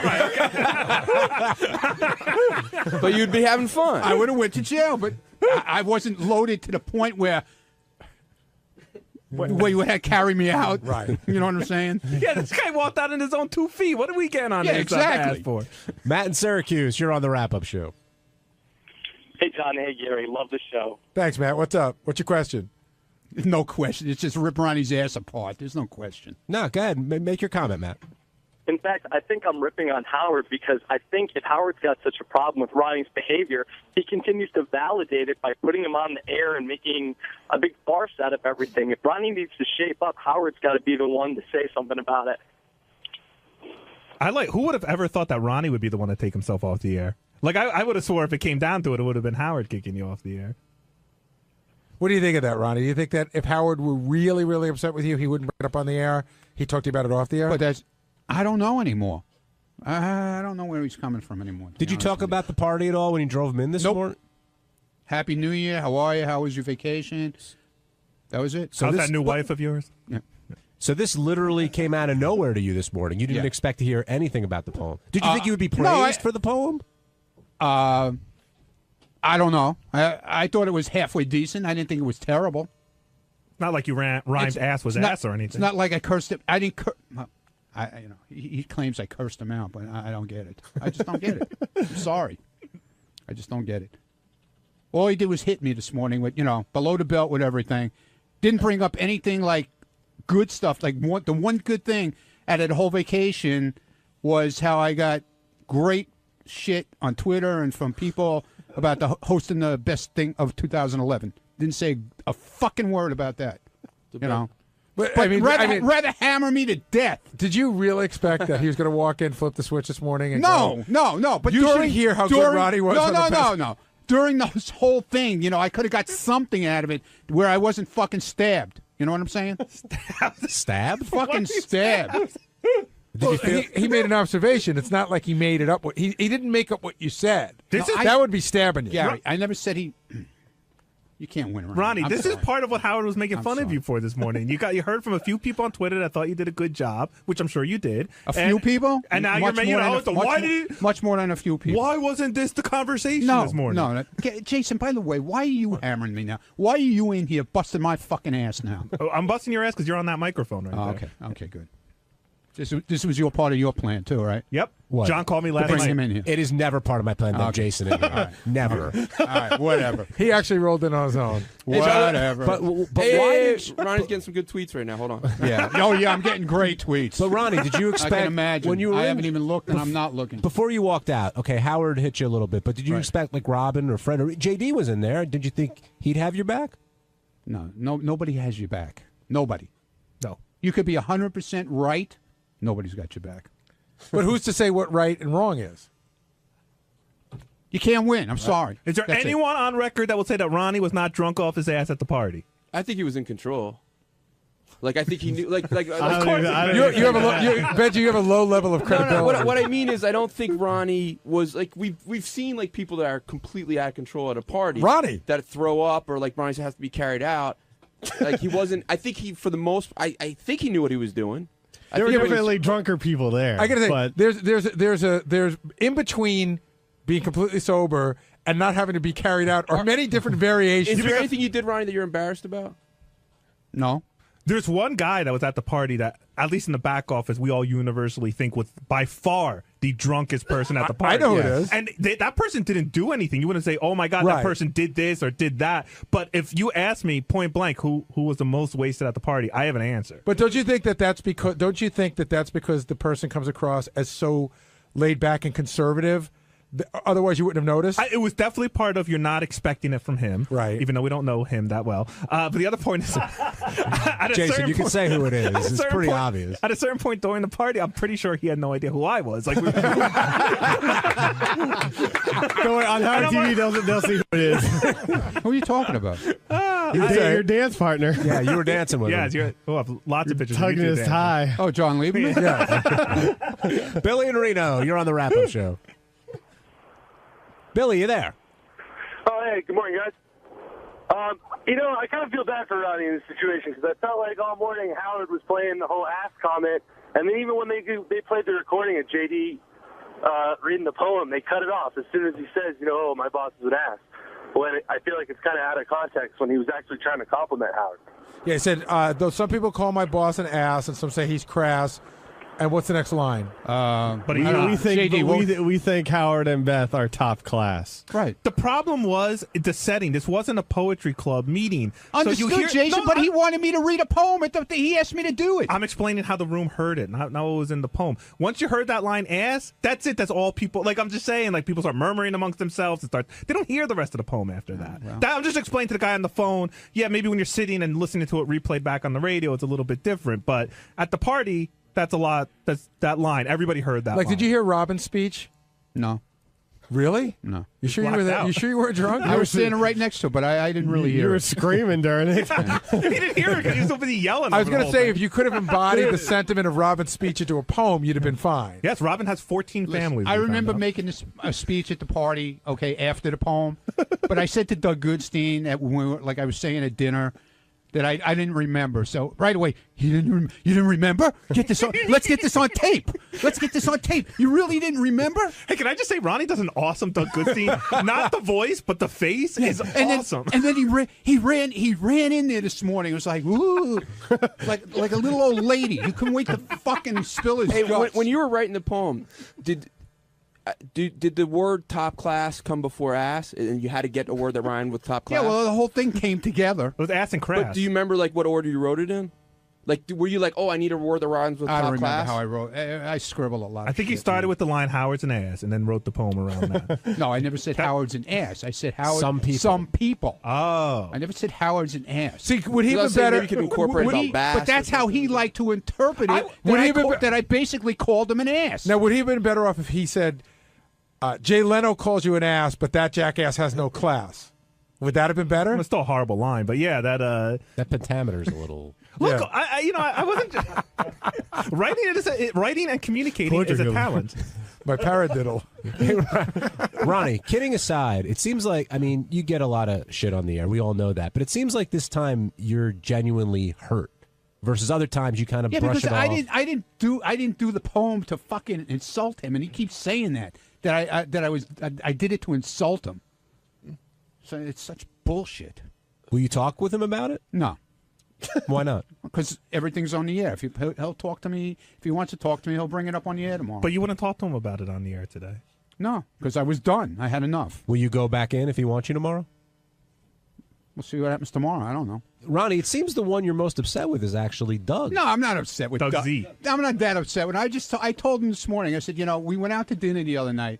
And you just can't go out. You can go out. No, you can't. Not with you, dude. Not with you.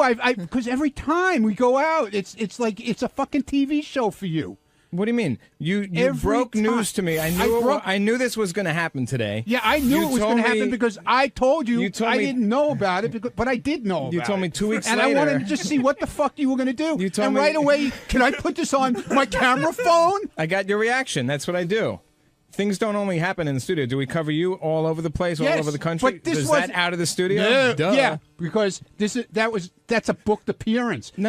I'm talking we were about out for a social dinner with girlfriends, wives, or whatever, and to you that there is no in between. It's always a TV show. That's right. The show's always on. It good. should be for you well, too. Then you know what? But we're talking about next I like time Doug's attitude. you make what? I like Doug's attitude. No, you wouldn't like it, Jason, if you're always the center of attention with this bullshit. You wouldn't like it. I would love it if I was Doug, the if center. I don't think so. Doug, if Ronnie said to you, don't invite me anymore. If Ronnie said to you, your hey, Doug, outside things. Hey, Doug. No, I'll stop, Ronnie. I know you're sensitive to it now. I'll give you tissues next time. I don't need tissues. But if, I don't need tissues, dude. If this came up, as it did in your dinner conversation, and Ronnie said to you, hey, I don't want a camera on right now, would you turn it off? Or do you know? Yes, I would. No, you I wouldn't. would. No, and you wouldn't. And just so you know, the 10-second clip of video that I shot that we're talking about of saying when I took out the thing on the cell phone, I said, "So Ronnie, you didn't know about the you made a speech. I just wanted to get his reaction because I know it was going to come up today. That's it. It's 10 seconds. I won't even use it. I'm going to erase it. I'll erase it right in front of your face. How about that? How about it? Well, I wish you. I wish the pace was more like you. Can I tape you erasing it? Yeah, but would he erase it? No. But I'll show it to you guys first if you want to see Hey, it. Ronnie. No, I won't, Ronnie. But the I'll big erase it thing if was, you I don't thought want. was, which was interesting. So you say Ronnie says he didn't remember. It was like virtual. I guess what's described as a blackout. And Ronnie, you're saying that was a joke. I was saying, yeah, I knew exactly what I knew. I made a speech. I don't remember everything I said, obviously. Do you think there were moments of it that you're blacked out? No, I wasn't blacked out. Well, but what if you? I just didn't remember. If you don't remember certain that doesn't things, mean I'm blacked out. You're blacked out. You're laying on the floor practically. No, you you could have a blackout, which without falling on the floor, meaning you have lapses in memory. Yeah, I did. Yeah, like I didn't remember. I didn't remember saying about what you. Right, the new wife thing. But see, that's a blackout. Okay. All right. Yeah. No, it's not remembering. Maybe it's early Alzheimer's or something? Yeah, maybe. Early old timers? Maybe it is. That's low. Is it really early? Gary, is it fair funny, for man. Ronnie to complain about Doug always having the camera on, or is that part of the bargain you make in being part of the show?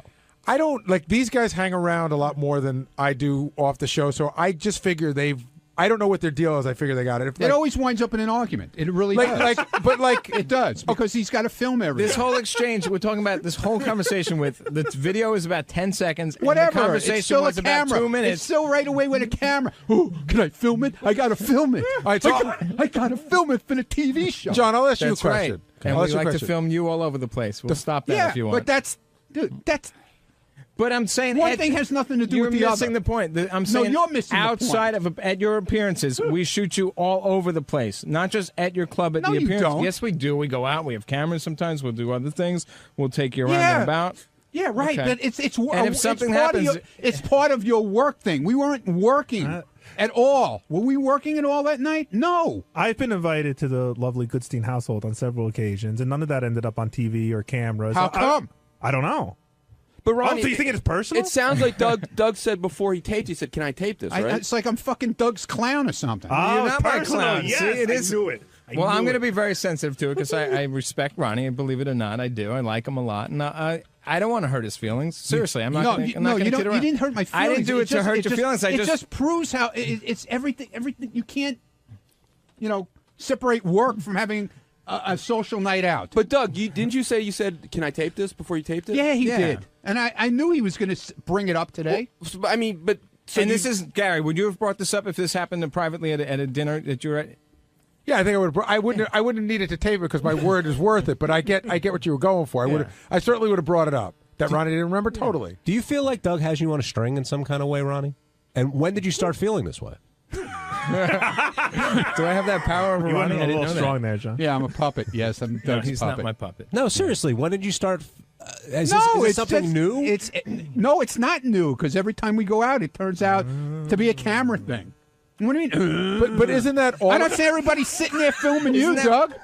Doesn't that happen when anyone and everyone goes out and with work? Doesn't something always happen? Doesn't someone always bring out a camera? I just saw clips from your Doug, New I Year's could have Eve brought party. out camera. I could have brought out my camera phone in your house and taped things that you said. But that was so fucking ridiculous. Well, did Doug say anything interesting worth taping? Doug's never said anything interesting. What? Marlo. Unfortunately, Ronnie doesn't remember. All right, wait. You invite people to your house, okay? Right. You invite them for drinks before you're going out. So the guy pours you a drink, and then he goes, would like some chips? If you want, bring them out. Okay? Goes to the closet. There's no chips. He starts yelling to the wife, Marlo, we have no chips? Oh, we got some old kettle corn here. Kettle corn? What are you talking about? It's opened it that day. No, you didn't, dude. That was it was opened already. It was stale. Party foul. Give me a fucking break. If you're going to tell a story, tell the story correctly. Telling it correctly. No, you were supposed to come over. We had a babysitter at 8 o'clock, and you told me your girlfriend was not getting home till 6:30. I gave you an hour. Figured you'd get there by 7:30. We'd hang out for 10, 15 minutes or so. Yeah, okay. Whatever, half hour. And then you offered, but you showed and then up you at, had nothing. You showed but up why at would 7? you offer if you don't have anything? I had plenty. Don't offer. I had a fresh bag of kettle corn. Yeah. I said, let me have an old bag. All right, Ronnie, Open the bag that day, you dummy. The secret's out. So ridiculous, Doug. I know, he really got me there. Did you realize there was such angst between the two of you? I didn't even know they hung out. I swear to God. No, we hung out. And We we have a hang good out. time. We We have a hang great out time. all the time. But you know what? It's so ridiculous. It's got to be about the TV show. I thought I was the only one that got angry about snacks, but it's good to know I'm not alone. I got angry because I didn't like. It was like all these little crumbs. It's bullshit. I agree in a with bowl, you. in a fucking bowl. Fuck and then up. he's asking his poor daughter, "Oh, would you like some?" There's nothing there. It was like little pieces, No, like it all the wasn't. bottom Oh, of the my bag. God. But there's no So you're bullshit. saying- You gotta go get a bag of I Ruffles. wish I Doug, pulled come out the on. camera. 'cause Doug this is starves not the baby. true. Is that what you're Next saying? time I'm going to bring my own stuff with, so you have something Yeah, there. bring some dip. Ronnie, are you going to get yeah. upset tomorrow when other clips potentially come up that from a private party? I think he's talking about what There's you New shot Year's at your Eve New Year's parties. Eve I party. didn't shoot anything. See, I didn't. I wasn't there, but other people did. No, but people asked me. They asked me in advance, "Is it okay?" And I said, "Yeah." But Doug asked you of too, spending- though. Yeah, but I knew. I said yes for a reason, just to see what was going to happen. Oh, that was smart. See what happened? Yeah, I see what happened. On Wednesday's wrap-up show, there was a lot of talk about transcendental meditation. Scott DePace doesn't believe in it, although we don't know why. Gary's doing it, Jason's doing it, Ganji's trying to do it. So we talked about it and what you believe, and as always, it ended up in a fight, because all good wrap-up shows just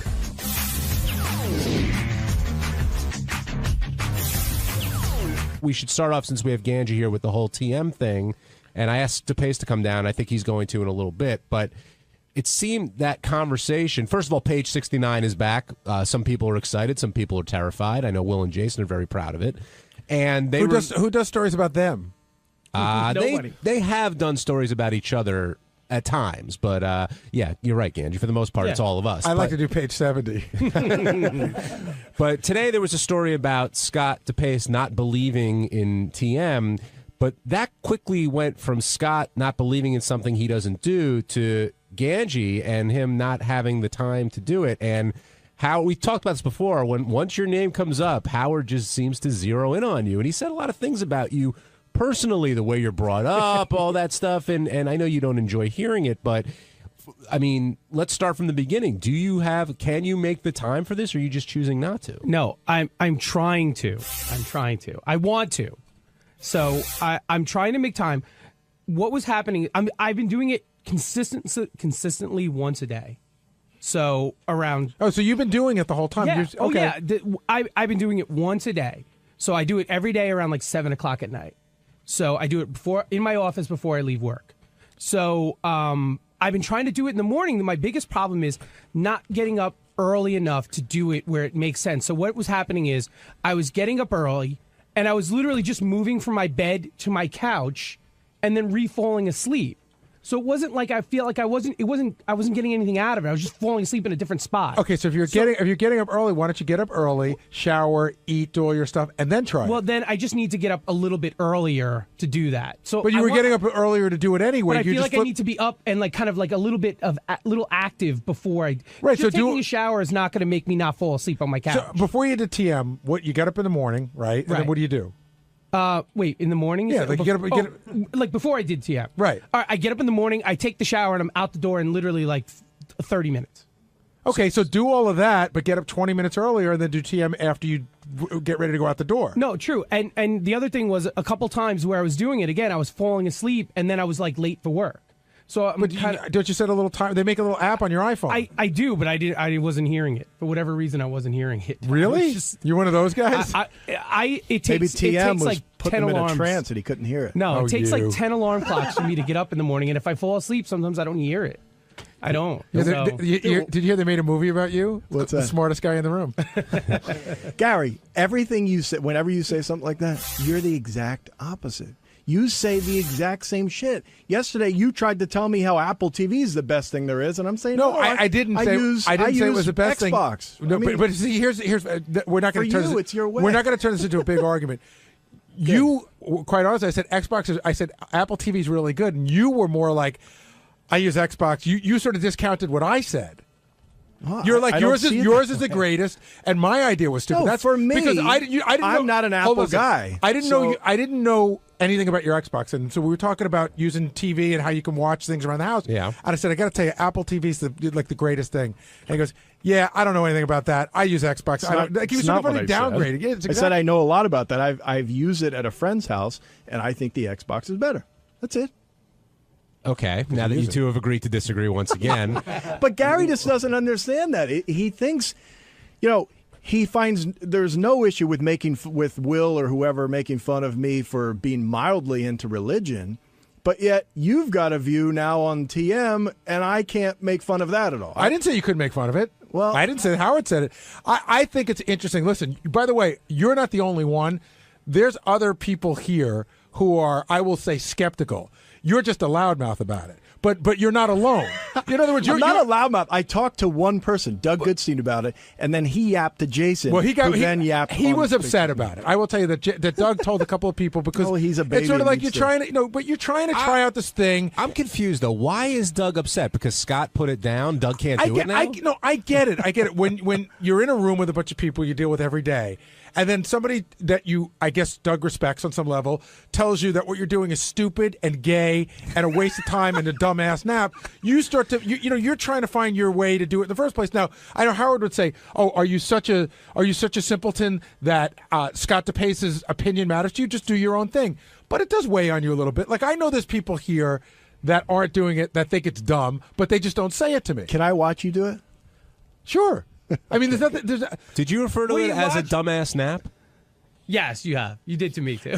Yeah, maybe. It sounds like something I would say. Yeah. But what about what Howard's saying? How could you not believe in something that you haven't tried? Well, I would say the same thing to him. He has not tried religion or Christianity, right? I mean, I think he has, actually. He has. No, I think he's tried Christianity. No, but he's tried religion. Well, not Christianity. Maybe that's Christianity. You should know what you're into. Yeah, he's into something different. Christianity. Christianity. Did I say it wrong? Like 5 times. Christianity. That's right. That's it. Anyway, so I don't understand. In other words, I'm just simply saying that I agree. If it works for him, that's great. But don't make me out to be foolish or. But nobody did. I don't believe it. But see, nobody did. What happened was you were making Doug out to be foolish for trying it. Doug and I are friends. I'm making. See, that's a deflection. But you're just saying. Howard says, "Well, you've never tried it. You don't know." You just said, "Hey, if I'm into religion, don't mock me for being into religion." But then Doug tried TM and you mocked him for it, and you're like, "Well, that's just me being fun." But Howard and Will do. mock me for, or they did once. I'm not Yeah, I even don't Mr. remember that. Religious. Yeah, I don't think of you as very religious. But it became that I was stupid because I happen to believe in God, and that evolution perhaps is one of God's things. Well, I'm having a vague recollection of this. Were you one of those guys who doesn't think that evolution should be taught in school? I couldn't remember. No, it came up around that. I just said that I'm not willing to believe that a bang created all this thing. I think God is behind stuff, and that's it. I believe if there is evolution, I could care less if there is. If there is evolution, I think God is behind it. That's it. That was my simple statement that somehow made me out to be crazy. And I would just like to say that Howard basically said the same thing today, that since I don't believe in his way, that... But let's get to the core of it, because I just asked you about it. You just said, hey, don't mock me for being into religion. And then I said, well, why'd you mock Doug for trying TM? And you go, oh, we're just kidding around. Listen. But you just said, how do you know Will and Howard weren't kidding around with you for the sake of the air? Well, that could be. But, But you can't have it both ways. Of course. And Howard can't either, right? No, I'm talking about Howard you. can't Hold on. either. I'm talking about you. I'm talking about Howard. I know, but I'm talking about you. How is Howard having it both John, what do ways? you feel about it? Why don't you do it? What, TM? Yeah. Because it's not for me. How do you know? You haven't tried it. Because I've talked with Gary and other people about it, and I respect that they're doing it, but ultimately, it's just not for me. I sit in front of I sit in front of a TV for hours. That's my TM. Okay, I get away that way. Yeah, and I get it from golf. I don't need. But I'm not saying I don't believe in TM and it doesn't work for people. And it sounded like that's what you were saying to Doug and others. You were making it like John says it's not for me. Whereas what I got from what everybody said you said is you said it's stupid. People need to lighten up. No, but what do you think it's stupid? I can't. To me, it's something that I don't think I could use. I don't need it. That's fine. And that's fine. But do you So- think it's stupid? But amongst friends, yes, it's stupid. But Would why? I say it to Howard or you even know? I think your religion is stupid. So what's the difference in what I said and what you said? And you've told me as much. So what's the difference? I have not. I'm not willing. I wasn't in on that conversation. Of course, you've said it in the past. What do you believe? No, I haven't. Well, Yes, you and I don't talk have. religion. In this room, we've said it. Are you a devout Christian? No, we're not. But I don't think, Scott. I do think it's ridiculous that you say I don't believe in it. With it doesn't. I don't think you know a lot about it, about what the purpose is, that kind of thing. But we do that all the time about every single Thank subject you. here. How many of us tried the video caddy before we bashed Right. how silly it was? I pretty much saw how it worked. I mean, I didn't have to try. I don't play golf, so it doesn't matter. Well, that's ridiculous, though. If you believe it, see, you don't. I know. play golf. No, hold on. I know that. I agree with Howard. This is what I'm going to say. I know that You're you basically saying I know that- tripods are silly. I know that you should videotape yourself playing golf. I know that works. I'm not sure that the clamp you're selling is the answer. But it's one answer, that's but like not the saying answer. a tripod is ridiculous. No, there are just better tripods and clamps. But and, you and don't you're not want the, and you can't you can't don't want a tripod on the golf course, You jerk can't off. reinvent a clamp. I didn't reinvent anything. I made one and brought it to a market. That was it. So That's all I did. You're saying that you can call TM stupid with certain people because you have that relationship. With other people, you can't. So who do you have that relationship with where you feel comfortable saying something like that? Most people here, but Ganji and Doug. If Will came to me and said, "Hey, I'm doing this TM," I'd make fun of him for it. Of course. Who are you not afraid to give your opinion to? Who would you rather not give your opinion to? Well, I wouldn't tell Howard that. I don't think I would. I don't think I would even say that to you. Where there's I a think if different we were level. riding up in the elevator and I told you I was doing TM and that was the first you heard of it, you'd probably chuckle. Inside, I would chuckle, and then I would tell you that I'm not into that. But we don't have that same relationship, Gary, Howard said when you first had the list of who was going to do TM, he went through every person and knew who was going to stick with it and who wasn't. That's right. Now, do you think were his and your assessments off? Did anybody surprise you? I guess Sal bailed early. Yeah, he thought that Sal would bail and he thought that Ganji would bail. He thought that Jason and I would stick with it. And then How does he know that? Just a guess. It's not. I mean, he said on the air that Jason's disciplined. What the hell? Who's he looking at? What do you mean? I mean, yeah, what's he, 300 now? 300 pounds? Oh, weight-wise, you're saying. I mean, that doesn't look like a disciplined guy to me. Can you be disciplined in some areas but not others? I mean, I guess because, maybe he just chooses, all right, I'm not going to be disciplined when it comes to my weight. But everything else I'll be disciplined with. I don't know. Well, when he was describing everyone, he did say that about Jason. When he got to Ganji over here, yeah, instantly he knew Ganji wasn't going to do it because he can't stick with anything. Yeah, because of my weight. Yeah. Like he's basing it on my weight. Well, is Ganji disciplined? I don't know, man. I don't know who's. That's a no, by the way. Yeah, that's probably a no. Yeah. Well, but he also said, Ganji, because of the way you were brought up, you've always been coddled. I don't understand where he gets that idea from. Well, how was I coddled? I don't understand. Well, I mean, I could tell you how we think you were. Right, tell me how. Your father ran a business that he did very well in, and you guys all work for him, and you never really. I mean, did you have to work growing up except for him?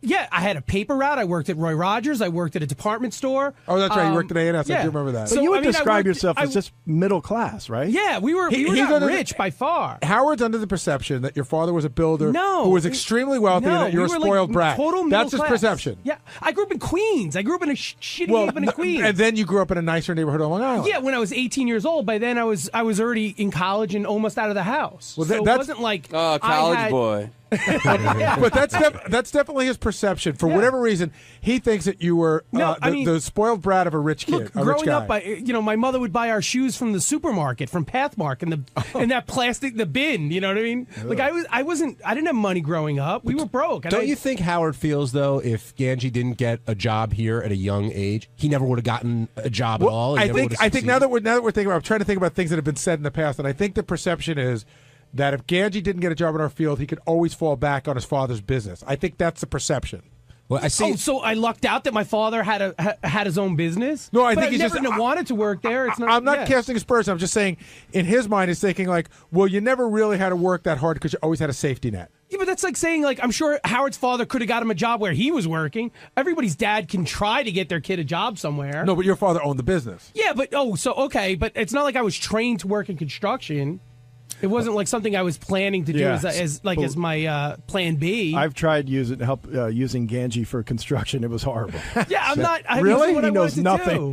Really? I would think that you're. See, that's funny. In my mind, he's like an ace. No, I hate it. I've always hated it. He was literally nothing better than a pair of hands to hold something. Now, Ganji hasn't been able to succeed at the TM twice a day. We talked about that. But someone who has been able to do it is undisciplined Jason Kaplan. Yeah, I heard I'm undisciplined. What's up with that? Nothing. Scott mentioned that you're undisciplined because I'm very disciplined. I go to McDonald's every day. It's hard to keep that kind of discipline up. Okay. No, listen, undisciplined would be if I was trying to diet and it was important to me, and I ended up being like Tim or Ganji, or going on and off diets every 2 seconds. So you don't care if you're at what point are you concerned?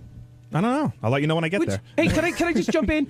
When was the last time I was on a diet? You're saying I'm jumping off diets every 2 seconds. That story he told was from 20 years ago. It happened wasn't like I'm on diets every 3 days. Well, weren't you in one of our contests? Well, so was I. That was 8 years ago. That was for money.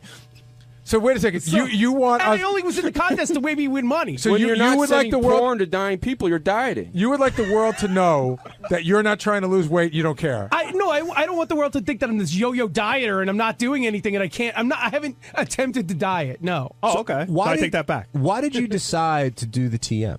Like, what in your life pushed you to I just thought it would help me with some more focus. I would like to be more focused. I was feeling like I'm always tired. And one of the things they tell you is you can get some more energy, so I always feel tired. And I wanted a little bit more focus. I feel like in this ADD world now where like I have my phone, I have 2 computers at work. I'm like constantly looking between like TV monitor, like I'm starting to feel unfocused. And I thought it would help me. And do you think you'd be able to get up a little bit earlier and do this now that we've talked about it? I mean, I hope so. And that's my plan. I'm trying to go to bed. I'm trying to transition into going to bed earlier. So each night, I'm trying to go to bed a little bit earlier. Well, if you take all these TM naps, you're not going to be able to go to bed earlier. They're not naps, though. They're really not, and they're not. And they're not sleep replacement. And they're not sleep replacement, and there's no spirituality involved in a sense. Like I don't believe in any religion. There's nothing like that. No, I never said that there was. I know, but I'm saying that you are just one person who thinks it's weird. I said in the air today, I find it difficult to talk about because people really think that we're in some odd cult. Describe it better though. You get out of this and suddenly you're like, wow, let me take. But on I the didn't day. say that. Or no, I'm trying to. I'll tell you. I'll talk about something that's. Are you talking about the benefits of TM? Yeah. I mean, Gary, something I talked about in the meetings. I'm on prescription medication for my acid reflux. I've stopped taking it. Wow.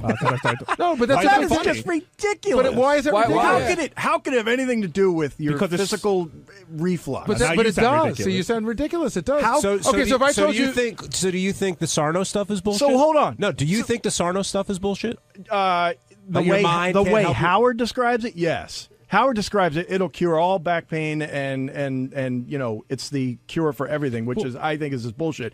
It may help. There might be a certain case. I'm one of them. I can tell you right now. I went in and I was told to have an operation on my knee, which never happened, and I went to Dr. Sarno. So why can't this help Jason's reflux? Well, it is helping it. Well, let me just ask you this then: Could it also have helped him to go golfing and relax that way, and then his reflex? I don't think. I think it would be very. There's no proof that golfing cures acid Can reflux. I just answer for myself for 1 second? Real quick, Jason. Okay. I'm very stressed out. I've been taking pills since high school for my acid reflux. I do plenty of stuff to try and relax. I smoke a lot of weed. I jerk off. I watch a ton of TV, which is John's version of TM. I do plenty of. I might not play golf, but I have my own versions of relaxing. None of them have shown any results. I have not changed my diet. I have not changed my exercise habits. The only change I've made in my life is TM, and I've stopped taking pills. Now you can say for whatever reason that's fact. That's just fact. Maybe you didn't need them in the first place. Okay, well, I couldn't go a day without taking a pill until a Maybe, month ago. John, maybe it'll cure your diabetes. What? Should try it. TM? Yeah. John has a disease. I'm skeptical of that. I will admit that.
New Year's Eve, I drunk dialed our fans. Really? Yeah, you didn't hear about, you didn't read any of the many articles on this? There were articles? Yeah, there were tons. I was out of the country. I'll tell you the story of how it evolved, this New Year's Eve of mine. Well, how could you drunk dial fans? You go on Twitter and ask them to give you their phone numbers. Oh, because I was going to say, I mean, you don't have their numbers in your phone. No, but I got them rather quickly. I hadn't been on Twitter in a while. Beth is on Twitter now more than I am. She has an account that is now verified because there are about 1 million fake Beths. And so she's on there, and she always reports to me this and that and the other thing. And, I just said, I should probably tweet something. So I tweeted a couple of things, but not much. I don't like tweeting because I get so much negativity, and I'm actually sensitive. You don't like being judged. You're now going to be a judge. Yeah, I didn't go on Twitter to be judged. I have this weird impression that Twitter is your fans want to hear from you, but yet on Twitter, if you say anything, it seems like it's mostly you're evaluated. You're evaluated. People go, "Stop tweeting. You suck." Great tweet, rotten Bad tweet. Yeah, too many tweets. Right. Who cares what you have to say? I have friends who tweet way too much. I mean, they tweet literally. I'm going to the store now. I'm going to the, and I'm like, wow, it's a little too much information for me. But I hadn't tweeted in a really long time. But anyway, this is a kind of a weird story. So as we all know, when we left you, I signed a contract to be on America's Got Talent for this coming year. Yes. Where I will be a judge. And so one of the people that I spoke with at NBC, it's not called NBC anymore. It's NBCU. Yes, it's like a university. I thought they had opened a school. That's why I joined up with them. I see that they're no longer NBC. They're NBCU. Okay. Yeah, I feel like I'm part of a big organization, like a college. What is that, NBC Universal? Yeah, because Universal, I guess, bought NBC. I don't even know that. I'm so out of it. I don't follow all that bullshit. I used to be into all of it, and now I'm not. Well, we're out of that world. We used to be. in the midst of it. Right. We're not in the midst of Now any you're world. back. You're Yeah. back in it. Yeah, yeah. So, anyway, one of the guys who was responsible for bringing me in to NBC and America's Got Talent is this guy, Paul Telegdi, who I mentioned, And Paul's a British guy. Yes. He's got the accent. Hello, Howard. How are I you? think we talked to him before we left. We did. There were a bunch of people, like Meredith R. and other people who were responsible for bringing me in, and Simon Cowell and all. It wasn't a single person's decision. It was a group decision, all the way up to the highest people at NBCU. Including Steve Burke. Everyone. Everyone was in on this decision. But so anyway, we went off on vacation. And leaving the news hanging in the air. Leaving the news hanging in the air. And the soap opera, that's my life. And about 3 days before New Year's Eve, I'm not sure exactly when it was, about 3 days before New Year's Eve, my phone rings. And I got that service that forwards my calls. Yes, that wonderful service. So usually I just don't pick up the phone. But all of a sudden it said, there's a call from, and I heard, Paul. So I knew it was Paul Telegdi. That's the only Paul you've got. Right. I figured, well, maybe he wants to wish me a happy new year because I'm his new guy at America's Got Talent. Who knows? Come on, Howard. Yeah. It's you. Well, it was Paul anyway. So I picked up the phone. I go, hey, Paul, how you doing? Happy New Year. He goes, Happy New Year to you. So I said, Paul, by the way, I'm really glad I signed up. So he called you and you took over the conversation. I did. Well, he said, hey, he says to me, he gets on the phone and he goes, hey, I just wanted to tell you, I heard you were saying a lot of good things about me. And I said, Paul, who would ever say anything bad about you? I'm a charming guy. What am I going to say? You know what I mean? What is there to say bad about you? I said, Paul, who would ever, I was like, wow, okay. But tell me some bad stuff. I go, Paul, who would ever say anything bad about you? He goes, well, that's very nice of you. He goes, I'm just thrilled. I just wanted to tell you that I knew you had said some things. And I said, Paul, first of all, I'm really excited about being on America's Got Talent. And if it wasn't for you, I probably wouldn't be doing it. You were very, very convincing and blah, blah, blah. And by the way, what do you think of the publicity? I think it's been fascinating how many people are talking about this.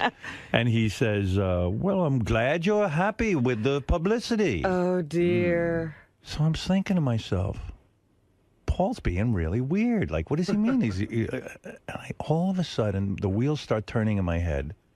I realize I'm not talking to Paul Telegdi. Who are you talking to? Paul McCartney. Oh. The Beatle. What? Yeah. So I realize it's Paul McCartney. I go, Paul, wait a second. Is this Paul McCartney? He goes, why, yes. He goes, Howard, I feel funny saying Paul McCartney. I just said Paul. I go, Paul, listen. I got to stop this conversation. He feels funny identifying himself because everybody's supposed to know him. Yeah. So I said, Paul. You're not the only Paul. Wait, I go, Paul, listen. I got to tell you what's going on in this conversation because you must think I'm fucking weird. I said, yeah, you two are getting publicity. He goes, what is all this publicity? I go, no, Paul. I go, listen. And I'm glad you're thrilled. Are you two getting married? And I must have sounded like such a fucking asshole because who talks about their publicity? Well, you are. You thought you were talking about this to a guy you're in business with. Right. So, and quite frankly, I was going to say to Paul, Ringo is the only Beatle that can use a first name because no one else is named Ringo. That's right. There's a lot of Pauls in the world.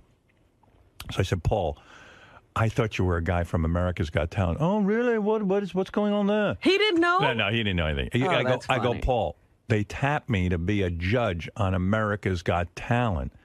Oh, I said, it's this thing I'm doing, and there's a guy named Paul who has a British accent, and I thought it was... I don't think he fucking knew what I was talking about. He's lost in his conversation. He didn't know. But what was Paul calling about? Paul was calling because he had heard that I had said some things about him. He was thinking. I realized what it was. I thought it was I was talking about his Linda's photography book. I think when I was playing the song "Ooh You," but I didn't remember what I had said or what it was, why he'd be calling me. But He was calling me with his wife. His wife I've met. They were calling to wish me a Merry Christmas and a Happy New Year. Uh-huh. That they just, were thinking of me, and they wanted to say hello. And he had heard you were saying some nice things. Right. Wow. So I can't tell you how exciting that was for me. Of course. Because I love Paul McCartney. I mean, who doesn't? Unless you're an asshole. Well, as you said, who could say something bad about Paul? Right, but I was talking about Paul Telegdi. Well, So- in that sense, it was a good sentence. So I turned to Beth afterwards. I said, "You're not going to believe who that was. That was Paul McCartney and his wife, Nancy." And I spoke to Nancy for a while. But wait a minute. Your phone said Paul. Paul. And he just said Paul. He said Paul. Oh. And I heard a British accent. Who the fuck is going to think Paul McCartney's calling them? Nobody calls me. Oh. My phone lays dead. He doesn't even think he should tell a recording, Paul. He felt like I don't it's know. not like he was talking to a person. Right. If he had said Paul McCartney, I would have been in business. Right. Well, anyway. Might have fainted, though. I got to tell you, I spoke to him for about 5-10 minutes about various things, various topics. He probably got off the phone and said, "Oh, I'm never calling him again. He's crazy." Yeah, well, no. Then it got normal afterwards, and we Okay. started chatting about a couple of different things, about what he was up to, and he was talking about a tour, and he is going to be doing some stuff during the year. And I said, "Are you You burnt should out?" do America's Got Talent. Maybe you'll win. Yeah. You know what I said to him? It's funny you said. I said to him, "Hey, Paul, with some practice, you could win America's Got Talent. I'm the judge. I would vote for you." I also told that to Billy Joel, by the way. Is that right? I said, "Billy, go on America's Got Talent. You'd win." So he could probably use a couple of bucks, right? Why not? I don't know that Billy Joel needs money. He doesn't need money, but why not? It's never bad. So after I hung up, I was like really on a high. I said, I said to my wife, that was really amazing that Paul. In your lifetime. Yeah, who would ever think that Paul As a McCartney would call kid, me? Right. Never, ever, ever dreaming that one day Paul McCartney would call your phone. Right.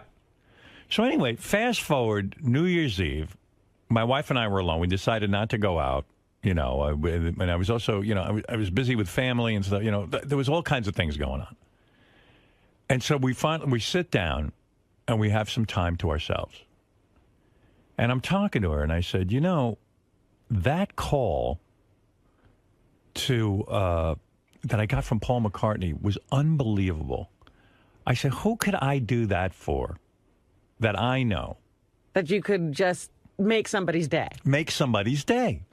So without missing a beat, Beth says, Marianne from Brooklyn. Wow. So I said, you're absolutely right. Marianne from Brooklyn has been the most loyal fan ever. And never asked for anything. Never asked for a thing. The others ask. Right? I said, and if I called her home and wished her a Happy New Year, I think she would really flip out. Oh, my goodness. Right. So I called Gary, and I got Marianne's number.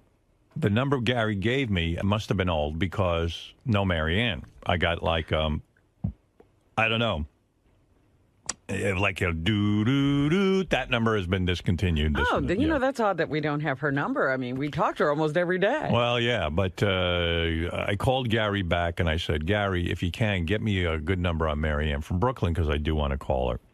So in the meantime, I'm sitting there. And Beth says to me, well, who else can you do that to? Or something like that. And I just said, you know what I'm going to do? I'm going to go on Twitter and I'll ask people for their phone numbers and then I'll call them. And they would like it, I think. Mm-hmm. And she said to me, well, why don't you just tweet that you're drunk dialing? I said, drunk dialing? Who's going to know what that is? Evidently, that's a thing. What is drunk dialing? Drunk dialing is something you do, like when you get drunk, you call your old boyfriend or you call your old like girlfriend. Richard when he called and told somebody he was peeing. You're right. He told JD, "I'm going to fuck you," or, you sexy bastard. Whoever Will Murray, I love you. Yeah. He was calling Will. So I was just like, drunk dialing. No one's going to know what I'm talking about. She goes, no, they'll understand. They'll send you their numbers. So I tweeted that I was drunk dialing, and if anybody wanted me to call them, send me their number. Well, I got numbers. Of course. Yeah. So I took one at a time, and I started calling people, And like the first guy I called we were talking for.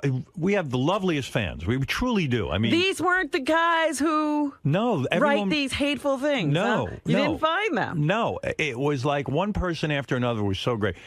There was all kinds of reactions. Some people were rather chatty. Some people were like, "Oh, okay, Howard, thanks for calling." You know, almost like they didn't put their own number up. There were some people who got very shy. They clammed up on me. And then there were just some people who were like, okay, and man. these were just phone calls. You didn't record them. You didn't. No. You just made the call. And after I made each call, I posted that I called the person so they know it was really me. Yeah. And then when I was done calling, I did a couple hours straight.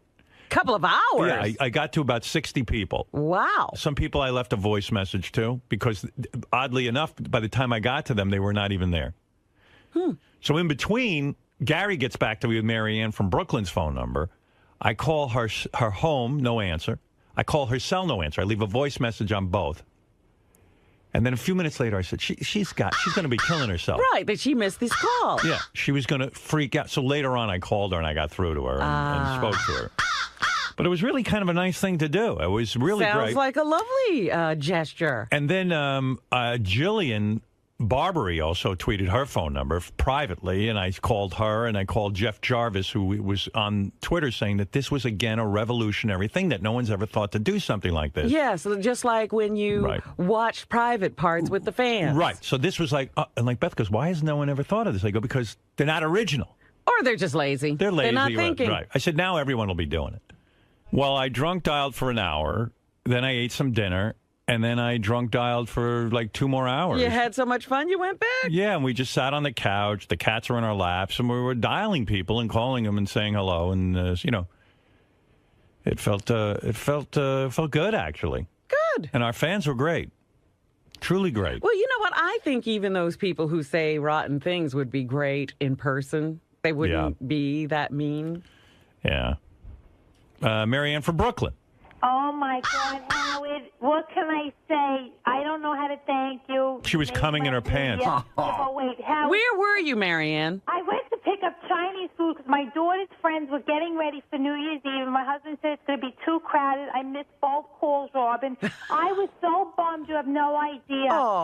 How could it be that I missed Howard calling me? And then, like a couple, I think maybe, I don't know how, 2 hours later, an hour later, my husband said, I feel so bad you missed it. And I said, so do I. This is how I'm going to start my new year. Yeah, I knew that she was freaking out. She would be bummed. So we just decided like about a half hour later to call her again because I just knew it would be like, she'd be like, oh, fuck. You know, if Howard finally acknowledged me and, yeah. Howard, you get it. You get it. Marianne will never leave her phone again. I mean, you didn't take your cell phone with you? Just to go pick up Chinese food. Whoever calls her. Oh, my goodness. All right, Marianne. Howard, can I just say one thing? How bad did I sound? Was I really crazy? Or No, you sounded great. We had a long conversation with her. Was she calm? She was calm. We had a nice conversation. Yeah, I love you, Howard. You don't know how great that was, how you made my year, how everybody on Twitter, Facebook, whoever knows. Thank you, Marianne. All right. Jeff Jarvis. Now, this guy's fun. Jeff Jarvis wrote me privately because I follow him and he follows me. Yeah. And he says, call me. So I said, okay. Like you wouldn't? Yeah, I would call Jeff. So he had his number there. I call it. And I get, this guy does not take calls from people with blocked numbers. So I wrote to Jeff, I can't call you because you have a blocked number. I mean, I have a blocked number. And he goes, that's not true. I don't have that. He goes, you must be, you don't know how Your to dial. drunk dialing is off. Yeah, he goes, you don't know how to dial. So I said, okay, maybe this guy knows what he's talking about. Maybe I hit the wrong number. And Beth was reading the numbers to me, so I know I wasn't dialing them wrong. I dialed again. I got the same fucking thing on Jeff Jarvis's thing. It said, you can't get through if you have a blocked number. Right, unblock your number. I wrote him again. He goes, very, very strange what you're saying. I don't have such a thing. How dare I doubt you? Yeah, so then Jeff tried he called his own number, and it turns out he's blocked. He's blocked. I couldn't call. I tried. There was a job years ago who called us all the time, and I forgot that we blocked. So I missed this golden opportunity. Yeah, but Jeff was following you didn't get to Jeff? Jeff was following my drunk dialing. He liked it. It was magnificent. You know, you watch Twitter, and if you just do a search on Howard Stern, right, you could see it scroll by. and there were, first tens and dozens and 20s and hundreds, just people putting their numbers up there. And some people said, my God, you're putting your phone number on the internet? Well, we used to have phone books. That's what I said to Beth. Beth goes, how can these people be putting their phone numbers on the internet? I said, they're in the phone book. What do they give a shit? I said, who's looking to call them? I think some people, some guy told me he got about 20 texts afterwards and things like that. But most people sit home. They got their numbers. They're public. But it was a great thing to watch because, not to kiss your ass as usual, Howard, but you really understand that entertainment isn't just about putting out a product. It's about relationships. And you watched how your fans were going nuts saying, this is great, and I want to talk to you. And then you saw the aftermath of the calls. There was one guy who had you call a guy named Lou who's paraplegic. Yeah, Lou. This is funny. I got one tweet. Guy said, can you call Lou? He's a paraplegic. I call his house. Now, Lou didn't know I was calling because he was put up by somebody else. I get Lou's mom, and she goes, hi, who is this? I said, it's Howard Stern.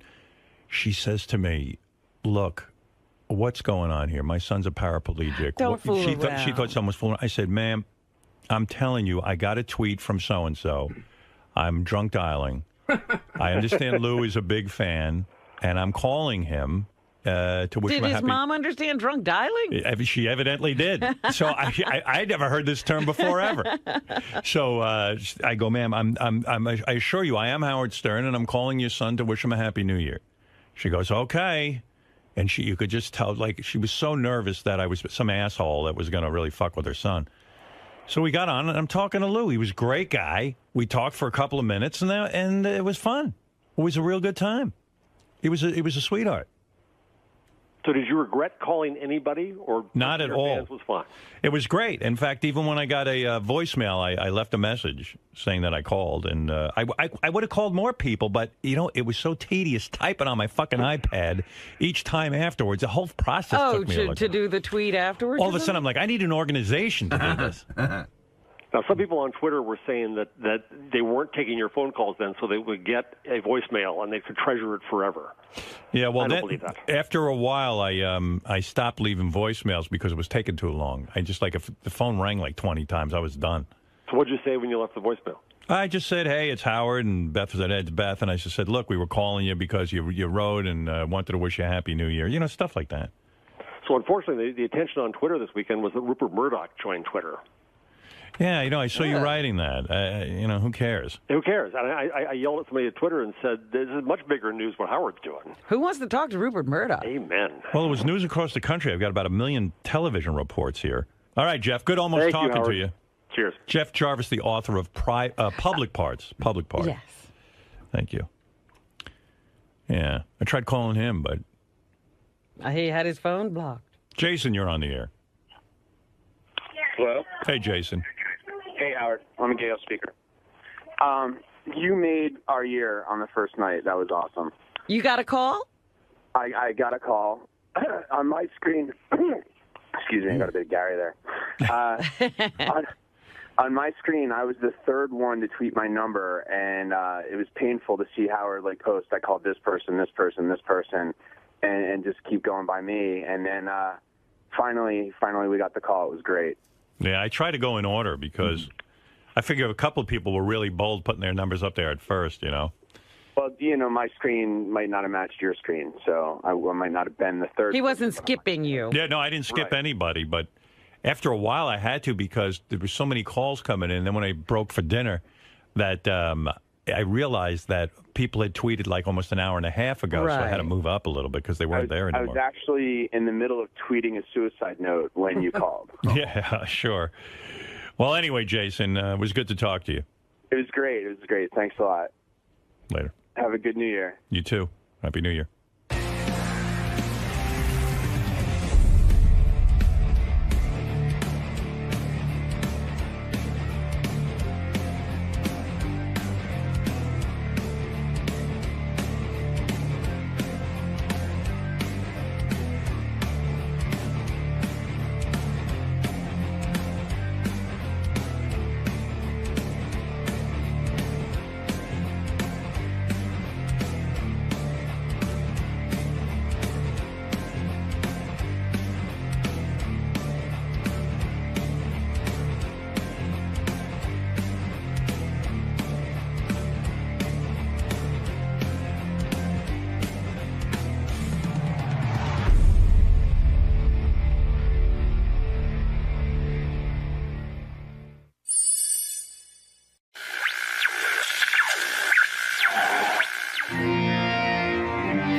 So as we all know, when we left you, I signed a contract to be on America's Got Talent for this coming year. Yes. Where I will be a judge. There were a couple of things I thought over the break about that. First of all, you know you're going to be international. That's right. Of course I know that, Robin. I am? I mean, of course I am. They replay that show all over the world. For all my relatives in Guatemala, I hope they will see you now. They haven't seen little Howie in a long time. And then the other thing I thought is that, yes, on those nights that you're doing live shows. Yeah, what's that going to mean? Well, I've got the schedule worked out. Gary can tell you. Well, I was looking at our vacation schedule and saying, this is odd. So I said, oh, this must have something to do with your schedule. It has everything to do with my schedule. You're on my schedule. I was like, what are these weird dates? They might as well make you a judge because you're on the same schedule as me. No, here's the weird dates. There is some, like when we tape for America's Got Talent, when we do like boot camp week and stuff like that. I took the week off the radio. Okay. You know, because we're entitled to a certain amount of weeks off. There are those random one days off because I have to go around the country on the weekends. Oh. And so like on a Friday, Saturday, Sunday, I'll be taping. So I took a Monday off here and there. I see. Sporadically. Okay. Okay. Then when there are live shows, 5 of the weeks that it's like 10 weeks of live shows. 5 of the weeks that there are live shows, we're going to be off the radio, so I don't have to worry about staying up. Okay. Even though I still can't stay awake. They might cut to me and I might be asleep. You stay on the same schedule pretty much no matter what you're doing. Like there might be some really good talent and my head is going to hit that buzzer, that X, and I'm just going to be like... Should we disturb Howard what's and ask really him weird, what he thinks? When they were asking me if I would do the job, I wasn't being difficult, but I said to him, like, when you guys do those live shows, any chance you could start at like 5 o'clock? Like make it a late afternoon? Well, then it's in nobody's prime time. Yeah, I said 8 o'clock is so fucking late. They look at you like you're nuts. Right. I go, but what they did was the show this year, I think, is going to be on, I don't know if they even want me to say this, but well, they got to promote when it's on. They want people to watch it. It used to be Monday and Tuesday. I think it's going to be Tuesday and Wednesday, but I'm not exactly sure. You know, I don't know what it's going to be, but that would be like Wednesday night show. We don't work the next day some days, so you'd be okay. I'll be okay. And then there's only 5 Tuesday nights where I got to really stay up to like 10, 11 o'clock. Really? And then come in here. Because which I could do. Times that we've taken off. Right. But most times when they do the live show, we'll be off. Mm-hmm. And most times when we tape, like, how long does that show run? It's like from July to mid-September, and then there's 2 weeks off for the Olympics. Oh, so it's not a huge. Long run. The only reason I'm going to be gone a couple of weeks is that they tape stuff in advance. Right. You have to do those trials, I guess. Yeah. Where you get all the contestants. Well, yeah. And you go to a bunch of cities. Yeah. But one of the cities is New York, so that's cool. One of the things I was wondering, because I just watched this interview between Oprah. You know, Oprah's back on TV. Yeah. They've got to find some way to get her on that network. Yeah. So now she's doing these weekly interview shows. Then she's going to do master classes, and she's doing some other special programming. So why didn't she just do her show? Yeah, that's what it's going to come down to eventually. She's trying every way she can not to, and eventually that's what's going to happen. Don't you hope that network really fails? I mean, I think everyone hopes so, right? The Oprah network, I hope, you know? I don't know whether I hope it fails. But anyway, I was watching Oprah with Steven Tyler. Right.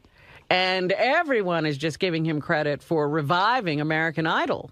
Really? Yeah, I mean, the way Oprah carried on, it was like you gave American Idol a shot in the arm. The ratings were better than it had been in years. And, you know, you brought a whole new freshness. I mean, Oprah was carrying on about Steven Tyler. I'm telling you, you're going to wind up with Oprah. Yeah, and Steven doesn't even do, you know, like, I love Steven, but he doesn't even do that much, right? Well, you know, he sort of says he's Steven. Yeah. He says those crazy things that Steven says Right. and flirts with the girls and all of that stuff. I and could do that. That's so Steven. Hey, you look nice. Well, yeah, So anyway, I wondered if that had anything to do with your decision. You know, just seeing how it's changed, you know, America's Steven? perception of Steven. No, you know what? I don't really care about America's perception of me. Honestly, I don't. That didn't enter into it. I'll tell you what entered into it. I love the fucking show. And I enjoy watching the thing. And I said, well, it would really be weird for me to be a judge on one of these shows. Like, it would just look weird. Mm-hmm. The whole thing, like, even if, I don't know if you've been following some of these newspaper articles. Oh, my God. They put my picture next to Howie and Sharon, and it's really funny. Yeah. And I'm like, the whole thing just seems surreal to me. And I like the idea of being on network television. I think that that's just funny. I just think the whole thing is funny, that I'm a judge on America's Got Talent. Right. And it's like the NBC's #1 show and all that.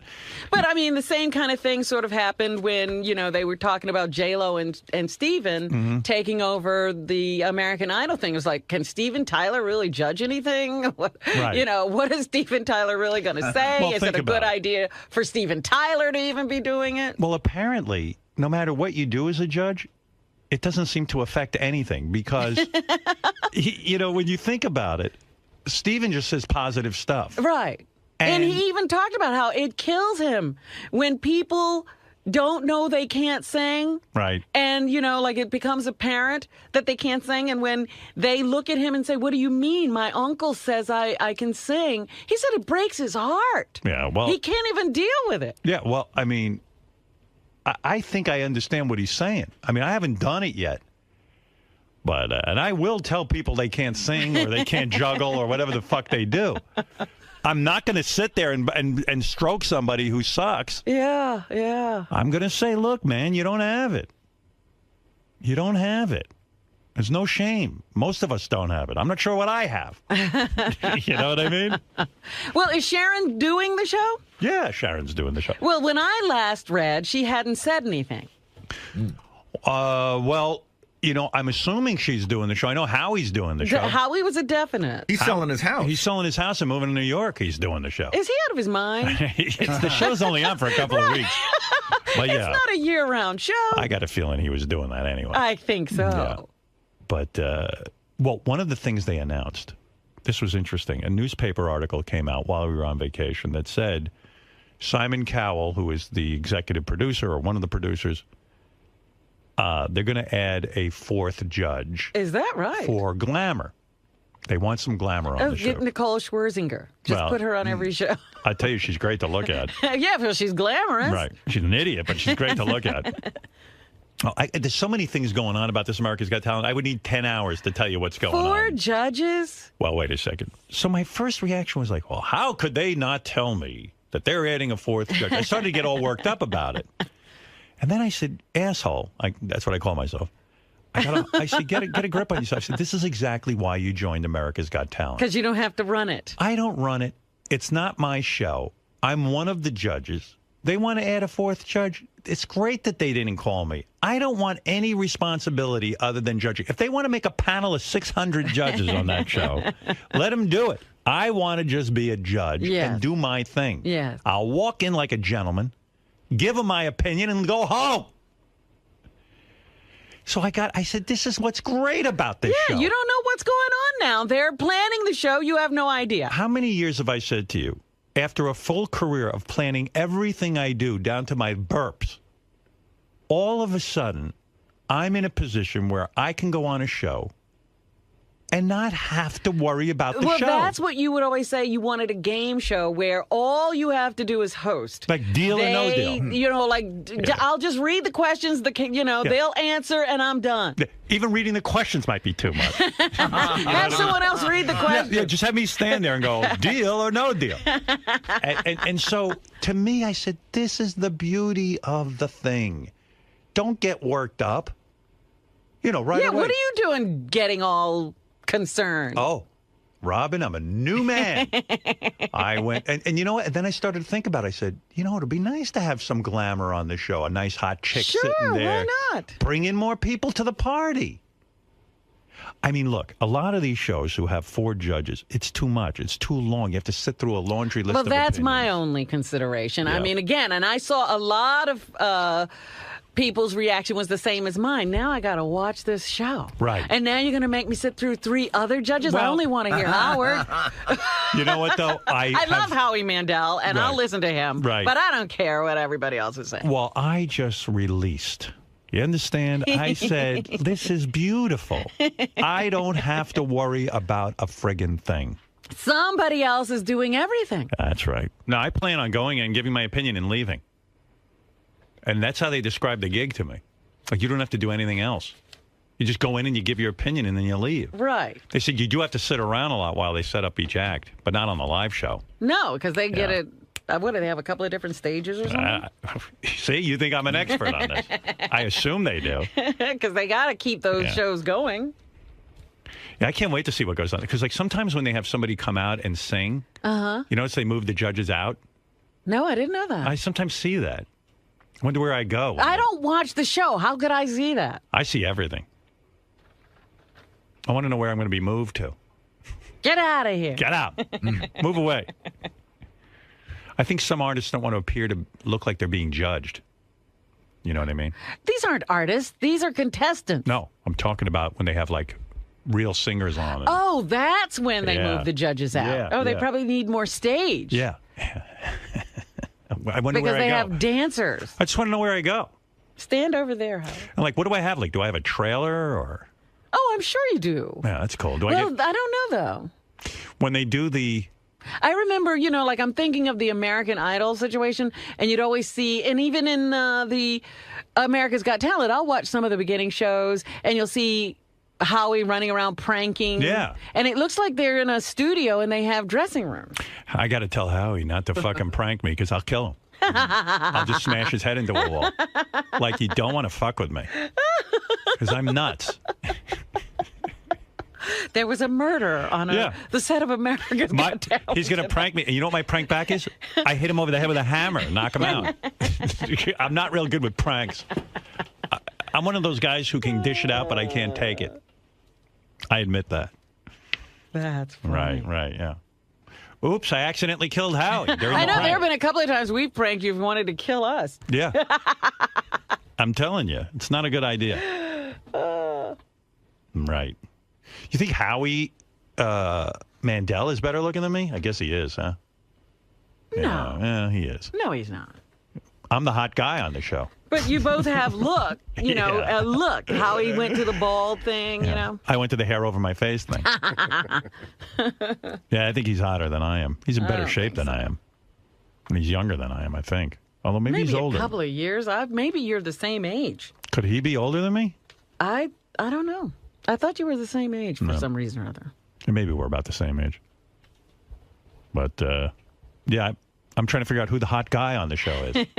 Howie was born November of 55. So he's younger than I am by a year. By a year. Yeah. Let's see, because if I'm born in 54, let me just do some quick math. So if he was born in 53, he'd be older than me. But if it's 55, it's a year later. Yeah, I'm right. I know you were having trouble with that, Robin. I like to show you how I figure that stuff out. You've confused me now. Yeah. Do that Well, what you got to again. do is figure out, like 54 is an older year than 55. Right. See, then I know I'm older. Okay. But you could get confused and think something else. Yeah, because 54 is a smaller number. Yeah, that's the confusing part. Because you go, oh, he's younger. He's only 54.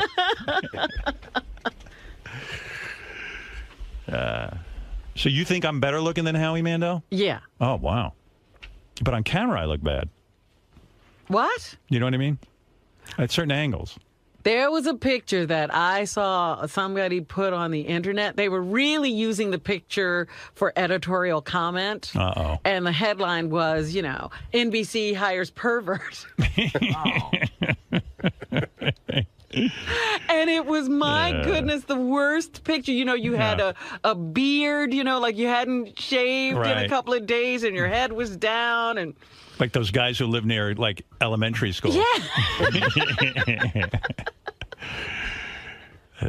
Maybe I shouldn't have taken this job. That was the one that hurt me. I was like, look at this. I was done with all this scrutiny. Being safely here on Sirius XM, kind of coddled and put away my nice little niche programming. Now all of a But sudden, I think there's going to be such a turnaround. I see this being like huge. yeah. Yeah, you're going to start doing commercials. Hey, that'd be cool. You're going to get endorsement deals. Yeah, I want to do like a Pepsi commercial. Yeah. Hi, this is Howard Stern. You know what I like? Pepsi. This shit is fucking great. It's they can. You wouldn't believe it. It's sugared water, and what we do is we start kids on it very young. And then they become obese. But who cares? I'm getting paid. You know what I should do? I should do cigarette ads. I'll bring those back. Hi. Do it during the show. Yeah, I'm Live. smoking. Just smoke during the show? You know, hey, a lot of us smoke. Especially you kids out there. We need you to smoke. There's a lot of jobs being lost in this country. From... Tobacco industry, great industry. All right. I'll endorse the most heinous product. Gary was asking me, he goes, don't you have to like go and do press with Howie and Sharon, like do press photos and the commercials? I said, not that I know of. I hope not. Like, well, of course you do. No, I don't. I don't have to do anything. I'm obligated to judge. That's what I'm doing. I'm going in there and I'm judging. Now, how do you think it will be? You're not going to do any talk shows. If I do, I'll do them because I want to do them. I'm going to go do, maybe if I'll do Dave Letterman or something. Like I'll do that, and maybe I'll do Matt Lauer's show. Just before the show starts. Yeah, maybe I'll do that. Now, how do you think it'll be if you do the show this summer and everything that we think will happen, you'll become big and you'll transform the show? Big. No, but bigger. But, well, who needs to be bigger? I'm just saying, and so that's what. No, but the show becomes big. The show becomes big and because it becomes, of you. Oh, okay. So a lightning rod. People want to interview you. People Magazine wants to put you on the cover, not the three of you, just you. Oh, okay. If I have the energy and I'm available, I'll do it. Do you think that'll cause friction with the other two? No, they don't Who care. cares? They're so happy. Who cares if it causes friction? You can't because you got to go work with these people. You got to be out of your mind if you have any kind of friction on that show with anybody, because it's the greatest gig ever. But you guys are making it sound like You're telling me Howie Mandel will be. Piers was like the far and away judge of the show. Nobody really, said much about Sharon and Sharon and Howie are going to be. Howie. They got a great gig. They go in, they judge, they pay. They must pay him a bunch of money. And then they go home. I mean, what is to be unhappy about?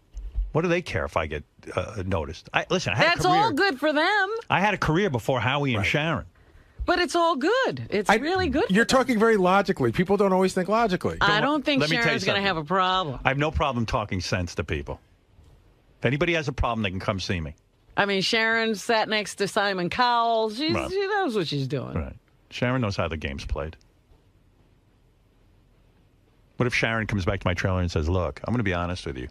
Ozzy doesn't fuck me that much anymore. I need you to give it to me. Come on, Howard. Let's have an on-set romance. Come on, Howard. Come on, governor. Give it to me. Give it to me.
Mr. Riley Martin. Hey, how are you? Welcome back, sir. Come here now.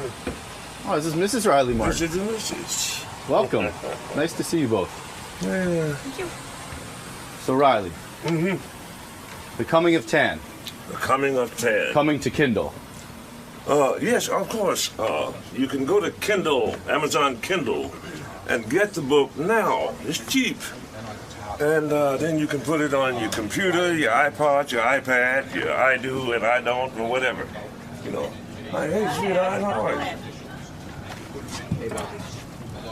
Now, just as importantly, you haven't spoken to Howard in a long while. It's been a long time. Shall we go in there? Right in there, dear. These are my crew. That's Matt Panther. That's my wife's son. my white son from Hey, guys. Georgia, and this is Ron McCauley. He know me. And this is my driver, Al Soprano Trabuco. Hello, how are you? How are you? How you doing? Riley. So do you look forward to seeing Howard, or do you have a beef with him today? Well, I mean, you would think that after 6 years plus on the air, that ultimately they would cut me some kind of slack and give me a little more than one stinking hour at the midnight hour every week and what have you. The show is very popular, and I think it's definitely a valuable asset to Sirius XM. And I have diligently, worked continuously. And I should think that it's about time now, simply because I don't think you'd have anybody else working for you for 7 years and don't even give them a cost of living break or anything of that nature. So I think that's rather shitty. You understand? Absolutely. Well, perhaps today you can really state your claim and Howard will listen to you. Perhaps today is the day. Let's say hopefully so. I wish the gentleman well. I consider him a friend of mine. Nonetheless, he has not reciprocated to me in all of this time. And I don't know why. I may be a bit abrasive at times. But as my wife can tell you, I have the most sweetest and dulcet personality that you're ever going to run into and all that. Heavens forbid that I should say something, like, hey man, why you being a cheap-ass Jew or something like that. Heavens forbid I should say that. Nonetheless, I look forward to talking to him today, okay? All right, Riley. Good luck today. Yeah. Riley Martin has been a part of our show. There's a strange thing that Riley's show now has been on the channels, I think, the longest, right, out of any of these. Yeah, I think it was the first one, wasn't it? Yeah, and it's weird because the show now has morphed into people just calling up and making phony phone calls to Riley. Yeah, nobody really listens to the babble about other worlds. Yeah, nobody, I think, cares about And aliens. the end of this one. I think everyone's heard that alien story a million times. So here's some samples of what's going on Riley's show. Here's Franklin in New Jersey. Hello, Franklin in New Jersey. Hey, guys, Happy New Year. Happy New Year, Franklin. Hey, I was wondering if you were going to address all these prank callers on the Howard Stern show tomorrow, if you're still going on. And I was also wondering if your New Year's resolution is to keep ripping people off and to keep sucking Iran and Matt Pants. Yeah, well, I mean, what I'm saying, but if that is your New Year's resolution, you keep doing that, son, but only do it with another adult, okay? Idiot. Next call. This is Gary in New Mexico. Hello, Gary in New Mexico. Yeah, I was thinking, for resolutions, you should really stop sucking Iran's cock. Yeah, right. And you should try to go and eat Carl Rose poop. Well, anyway, so, and it goes on all night. All right, next call. This is Roy in Texas. Hello, Roy in Texas. Hey, Riley. Hey, did you get drunk on New Year's Eve, or are you too busy drinking Iran semen? No, but you keep on doing that, son. But I'll just stick to my Miller Lite beer, okay? Idiot. Next call. This is Brad in Phoenix. Hello, Brad in Phoenix. Happy New Year, friend Riley. Happy New Year, Iran. Happy New Year, Brad. Happy New Year. I just had a question. Do the Biavians celebrate New Year's, or is it the same way that you do, by sucking a bunch of turkeys? Yeah, well, no, that's what you do. Oh, my goodness. So anyway, it's turned into quite the fun fest, that hour or so that Riley does. And anyway, here's Riley, and he has an entourage with him of about 6 people today. What? There he is. There's Riley and his gorgeous wife. Gorgeous wife. Anyone who thinks Riley can't get hot chicks is sadly mistaken. You are a beautiful, beautiful woman. You really are. You look sane. Yeah, and you look normal and everything. I mean, hot. Wow, how does that happen? I mean, I would make love to you beautifully. I really would. I would. I would make beautiful love to you. Are you 100% human, or are you from another planet? No, I'm 100% human. You're 100% human. And how did Riley get such a gorgeous woman like you? Everyone thinks Riley can't get the beautiful. I mean, you're a beauty. Well, thank you, Howard. But Right, Riley? I mean, really? Yeah. I mean, otherwise, Howard, miraculous things happen when you mess with the space cowboy. synchronicity. A lot of people can't believe I got a beautiful woman to Well, marry that's me. what I'm saying. That's right. That's right. That's what I'm saying. But I Howard. have to tell you, Howard, it was because of your show when you were on terrestrial radio. That's how you met Riley? 1996. Yes. Don't blame us. Yeah. A lot of, How did Riley court you? Yeah. I mean, it's an amazing story. actually, I pursued him.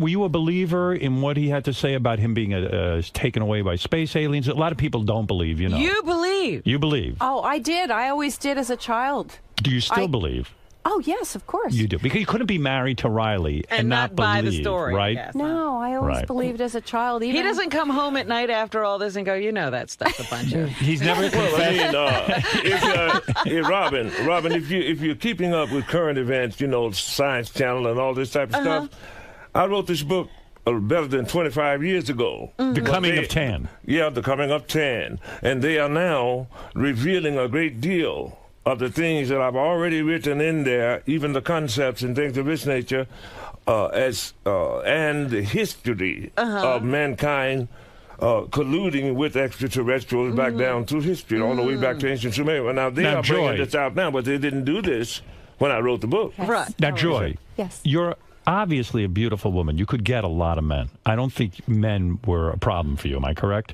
No. Oh, she Not used to really. model, man. I can believe it. Yeah. And your breasts and your body, I can see you in great shape. I looked her over. I mean, you look terrific. Well, I don't blame you. Is Riley a great lover physically? And has he made love to you? I mean, what do you think? Of course. He has. And at what point you meet him? At what point does he propose? Okay, well, can I back up I want to hear the whole story. Well, I'm going to, shorten it. But it was in 1996, and I was in it. Now, this is where a lot of synchronicity comes into place because, the coming of tan. I was in a tanning bed in New Hope. No. Be careful with that, by the way. No, I know. Yeah. In New Hope, Pennsylvania. Yes. And the gal before me had your show on. Right. And I'm sorry to say, but I didn't listen to you back then. I heard his voice. It's a commanding voice. Well, a lot of people are drawn to his voice, but it was also the subject matter. I heard, Were you abducted as a child? No. You were not? No. Okay. No abduction. So you meet him, and you fall. But how does she meet him? She hears him on the radio. You start contacting him? The story gets a little funnier, too, because... I'd be scared to contact Riley. Yeah, really. What I was a make you woman. do that? I thought it was actually his telephone number. It was his publisher's telephone number. And it turned out his publisher lived like 10 minutes down the road from me. And I said, well, let me come and get the book. But it took me a day and a half to get through because you guys they were deluged with telephone calls to get the book. I'm serious. That was back in 1996. So how'd you meet him?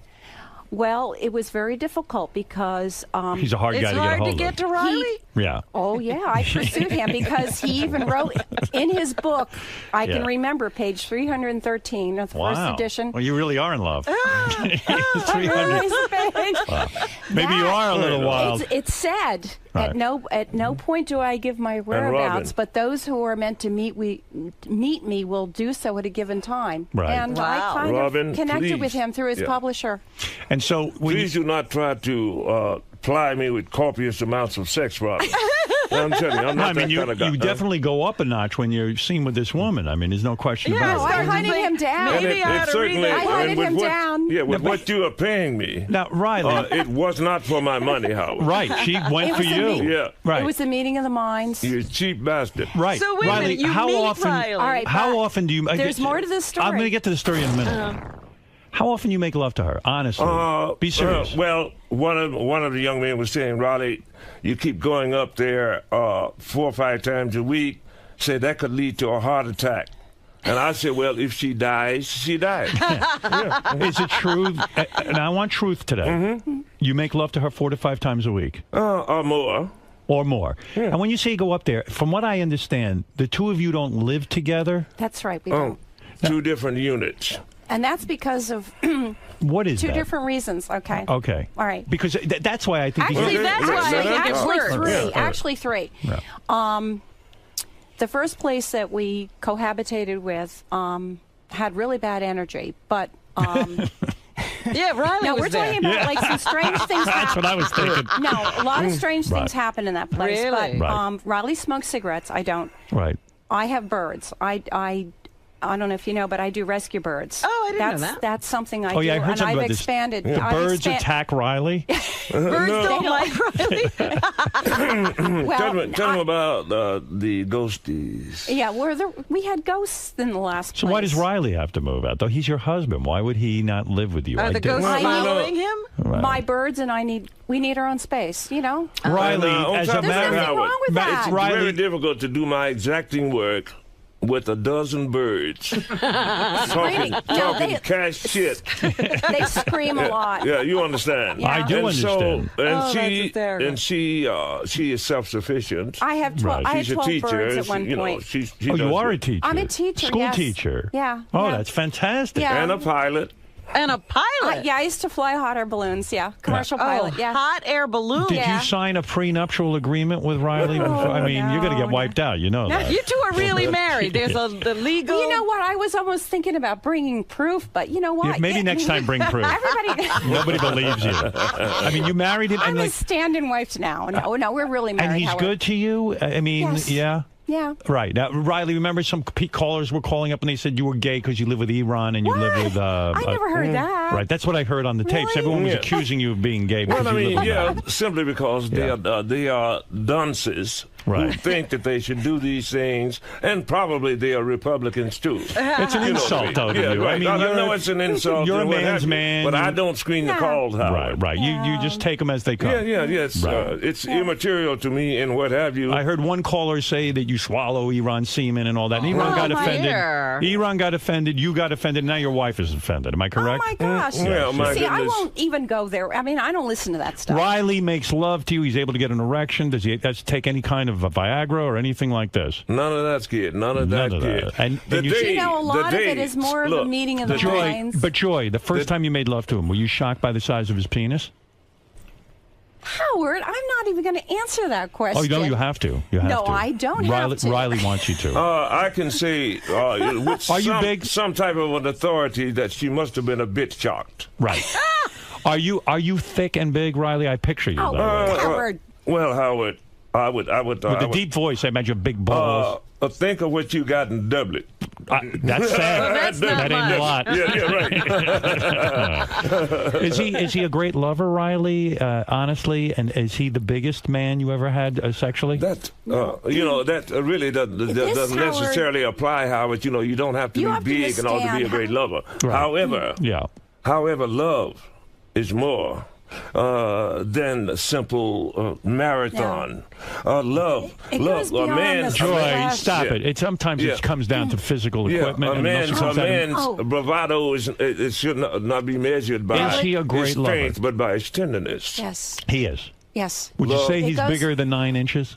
No, I'm not even talking about Inches? any of that. I'm just talking about the spiritual aspect. Right. Well, you're a school teacher. You can't talk about that kind of stuff. Absolutely not. Right. Well, I respect that. Yeah, and Howard, you would do well to give her some type of respect. Yeah, of course. Yeah. Well, spiritually, I think he's 9 inches, at least spiritually. No. Yes. You go beyond that. So it is a marriage not of convenience. It is a real marriage, a growing marriage. What could be convenient about it? Right. She married me for my money. Now, don't you think Riley complains too much to me about money? Shouldn't he leave the show if he's... Seriously, who else Joy. has worked for you for 7 years and didn't get a cost of living nothing? Let me talk to your wife because she seems to make sense. That's what I'm She's saying. a smart woman. Listen to me. Tell me? I'm going to tell you. Joy. Maybe she can talk some sense to you. I gave Riley this show because I actually like Riley a lot. I know you do. But and I appreciate that. But it's not the kind of show where I thought Riley could get on and sell his trinkets and such. And his books. And get some publicity for himself. If he really wants to go out and make a living off of this thing, he would have to go to a terrestrial radio station and acquire a big audience and do this kind of thing. It was supposed to be an adjunct. It wasn't supposed to be the I have thing. ascertained that I do have a very large audience, though you would never tell me. If he does, then though you would never tell me. Then with my blessing. Go You should go somewhere else. and exploit it. Yeah, well, that's okay. All you got to do is send me the pink slip and say, Riley, I'm not going to send you a pink slip. I like you on I don't there. want them to send you. And now, look, this is one thing I want to ask you. After Joy, am I making any sense? No, here? no. After No, you are, Howard. Yeah, after 6 years. Riley. After 6 years. Joy just said. I'm asking Okay. you, give me 2 more hours per week. That's 3 hours a week at your That's discretion. too much more. It's Yeah. too much, Riley. No, well, my goodness. If you paid me the Riley, equivalent, are you son, happy I with would the be way the fine show with is the 1 going? hour. You are a spice. Yeah, the spice show. Yeah, the cost of living, everything. Right. No, has Riley. going up 30% since I got here. The amount of so you're calls- hard timing me because I'm spice, right? Listen to me. Riley. I'm not doing this to punish you. Fucking cheap punk. I'm trying to tell you, Riley. I'm trying to tell you, I'm not doing this to punish you. I Well, thought it would be a well, fun let little me show. make It's a not supposed living. to be a living. It's not supposed to be a living. It's Why just should a it fun, not be? It's a fun thing for you. Why should it not be? I'm giving information here Are that you may really? save your What I cheap heard Jew was- ass. Riley, are you Oh, really that's- happy with the way the show is going? Oh, I'm happy with the audience and everything, Robin. You are. Nonetheless, I would think that after all of this time, you would make it so that I could actually make a stipend that would give me a fairly decent living after all of this time, providing I meet with your approval. Joy, That's I like all I'm saying. I like that you are able to calm Riley down. I see you keep calling Riley, calm down, calm down. Riley. Why calm him down? I think he's fun when he's on fire, personally. What does he walk around the house angry a lot about the show? I mean, what is on I don't Riley's see mind that the part. rest I of the walk time? out because I don't like all that stress. How much of the day does he run around screaming about the show? There are times I see it, but I'm able to walk out the door to go to my own place. Right, thank Oh, God. you heard my bird screaming. Right. That was Damien. That's really Damien. I mean, you're a lovely, beautiful woman. I mean, you could get any guy. I mean, you are That's turned not what on it's by about. this guy. I mean, it's wild. Oh my gosh. I haven't even heard No, what wait it a was minute, like wait a the minute. first time she met him. I mean, Yes, did you have did to Riley understand look like? Thank you. Thank you, Robin. Did you run she out of the room? expected, or Well, the meeting was arranged through his former publisher, I and see. I remember going to where Curtis lived, and I saw Riley sitting with His Indian headband. his staff, and his he was band. looking out at the river, and he stood up and he came over to me and he hugged me. And I know what when he said. He hugged me. No. It was a feeling that I have always known him.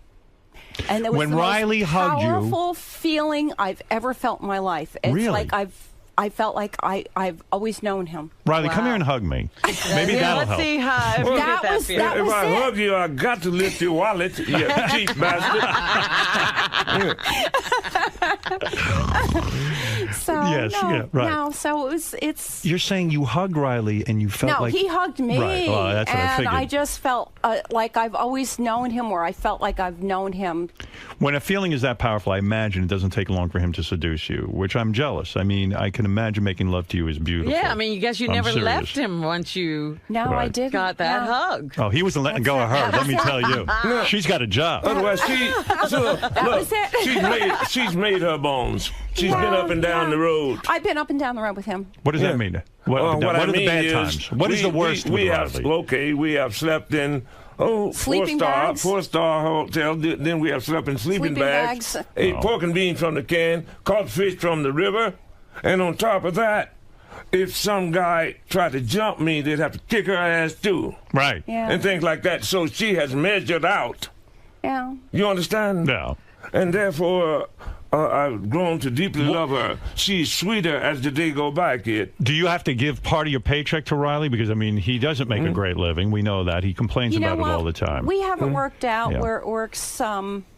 He takes care of his, and I take care of mine. I say, well, that's fair. Because my birds are very important to me. Riley's I like, said- get rid of the birds. Let's eat No, no, them, no, and, no, then, no. and then we got more money. Yeah, that's what Riley Yeah, does. right, Let's Riley? eat those things. Those birds are gangsters. I'm No, telling I you. do rescue birds. That's important to me. I've always Right. had a love for birds. But I'm just saying, Riley probably sees him as a Right. money drain. I mean, And Howard, I rescued 2 cats. You should approve of that. I do That's approve right, of and that. we have And two they're rescue both cats now. gangsters. Right. Oh, they're gangsters too. Right.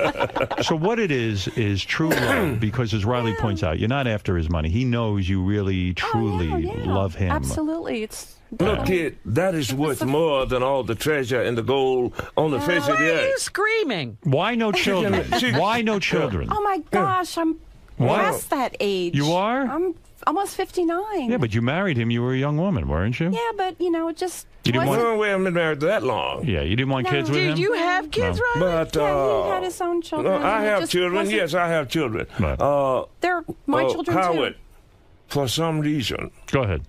Women do not age when they're with me. Yeah. Right. Well, that's probably they your whole age alien gracefully. past. I'm telling you. Yeah. That's very lucky. Yeah. Well, anyway, listen. Riley. I bought my white son with me. Your white son? By the Black way, Panther. we should point out that And- your wife is a white woman. Yes, and Eron McCauley is here also, the great Eron, my co-host. Right. And how is living with him? Is that fun? You live with Eron. He does. Yeah. Well. Otherwise, Eron says what he means. Matt Panther says what he means. I say what I mean.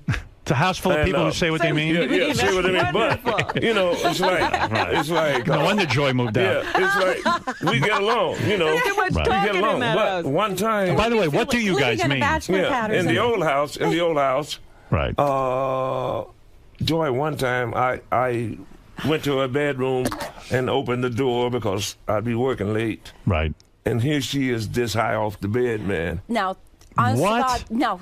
I crossed my heart. You're saying that You know Joy what? was She was off levitating? levitating. My bed was levitating, and a lot of strange Joy, do things. you remember levitating? Yes. You do? You mean your husband walked in the room, Riley? I was calling because Ah, let's start it out with my. Joy, never mind that. When Riley pees in a bucket, what is that like for you as a woman? Do you say to him, Riley, for Christ's sakes, use the bathroom and stop pissing in a bucket and a jug? Do you ever say it to him? Seriously. Well, he's discreet about it. He is? Covers himself. But for a woman, that does not. Why do you do Riley, that? Riley, for God's son, sake. Yeah. son, Yeah. if you ever find anybody As you get older, who Howard, loves these things you, happen. Yeah.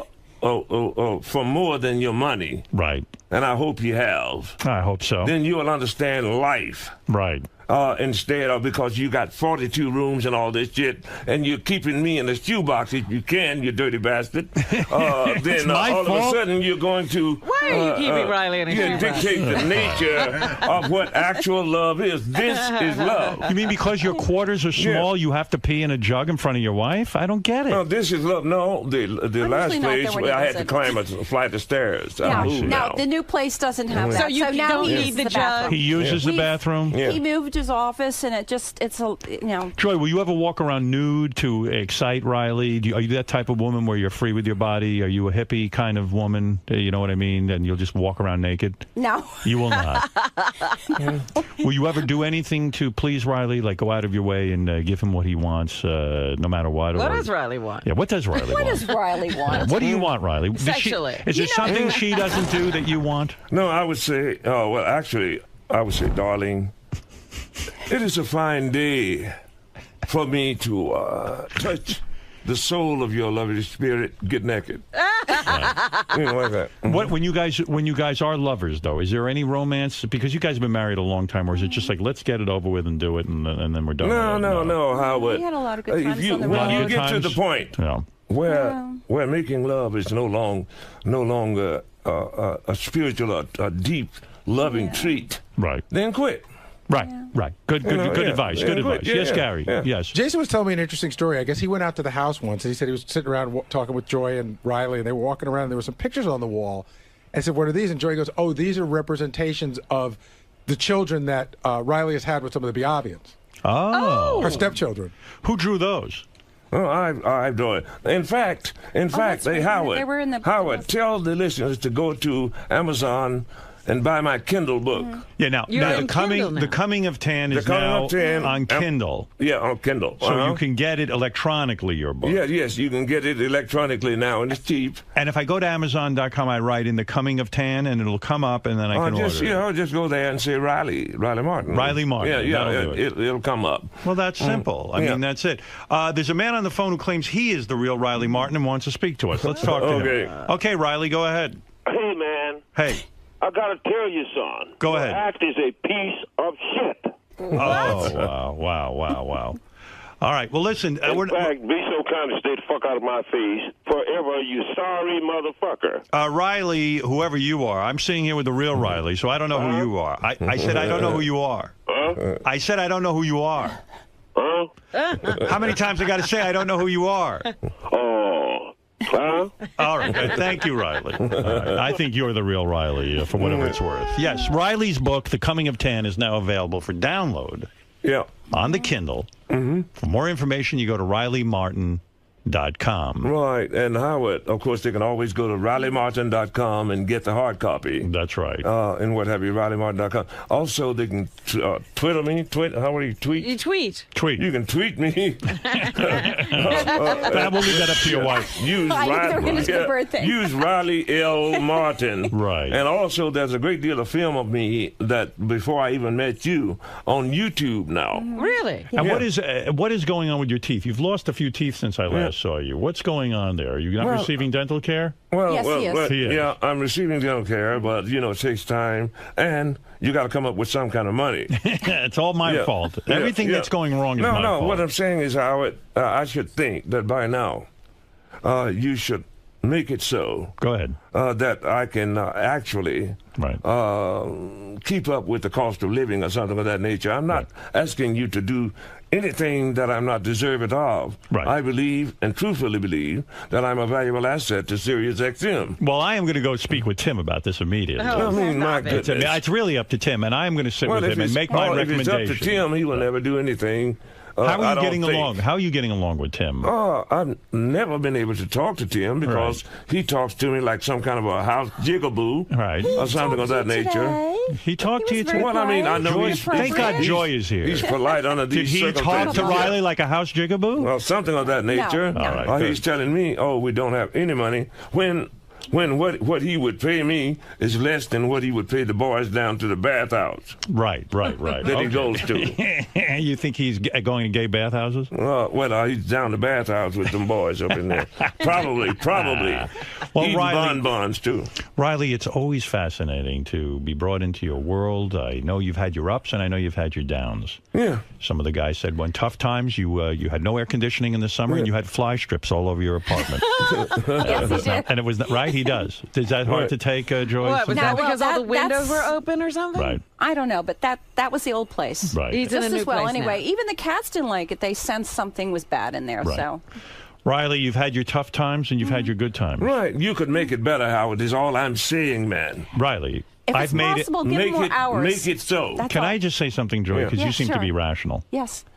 Listen, the idea of giving Riley a little show on here was not so it would become his occupation, but that he could introduce him to the audience in a way where he'd be on his own. He'd have an outlet. To sell his products and things. Okay. And, that would be a part of his business, not his business. He's not a radio guy per se. He hasn't gone out on the road and proven his act, which I recommended that he does if he wants to make a career out of this. Well, he's working on that, Howard. Right, and I want him to do that, and I do appreciate him, and I love having him a part of this. I know you do. But it's not like a business for him here. It's a little promotional vehicle. It's a free infomercial. All of the rest of your personnel that's on every day, they're radio people, and I'm not. No, listen. I gave you a radio show, and you do a fine job. You do a great job. I love you. I was hoping this would parlay into something for you. Truly, he does. I'm not trying to keep you down. I'm trying to help you. Who else is giving you a radio show? Nobody on the planet. But I don't get a thank you, Joy. I get a fuck you.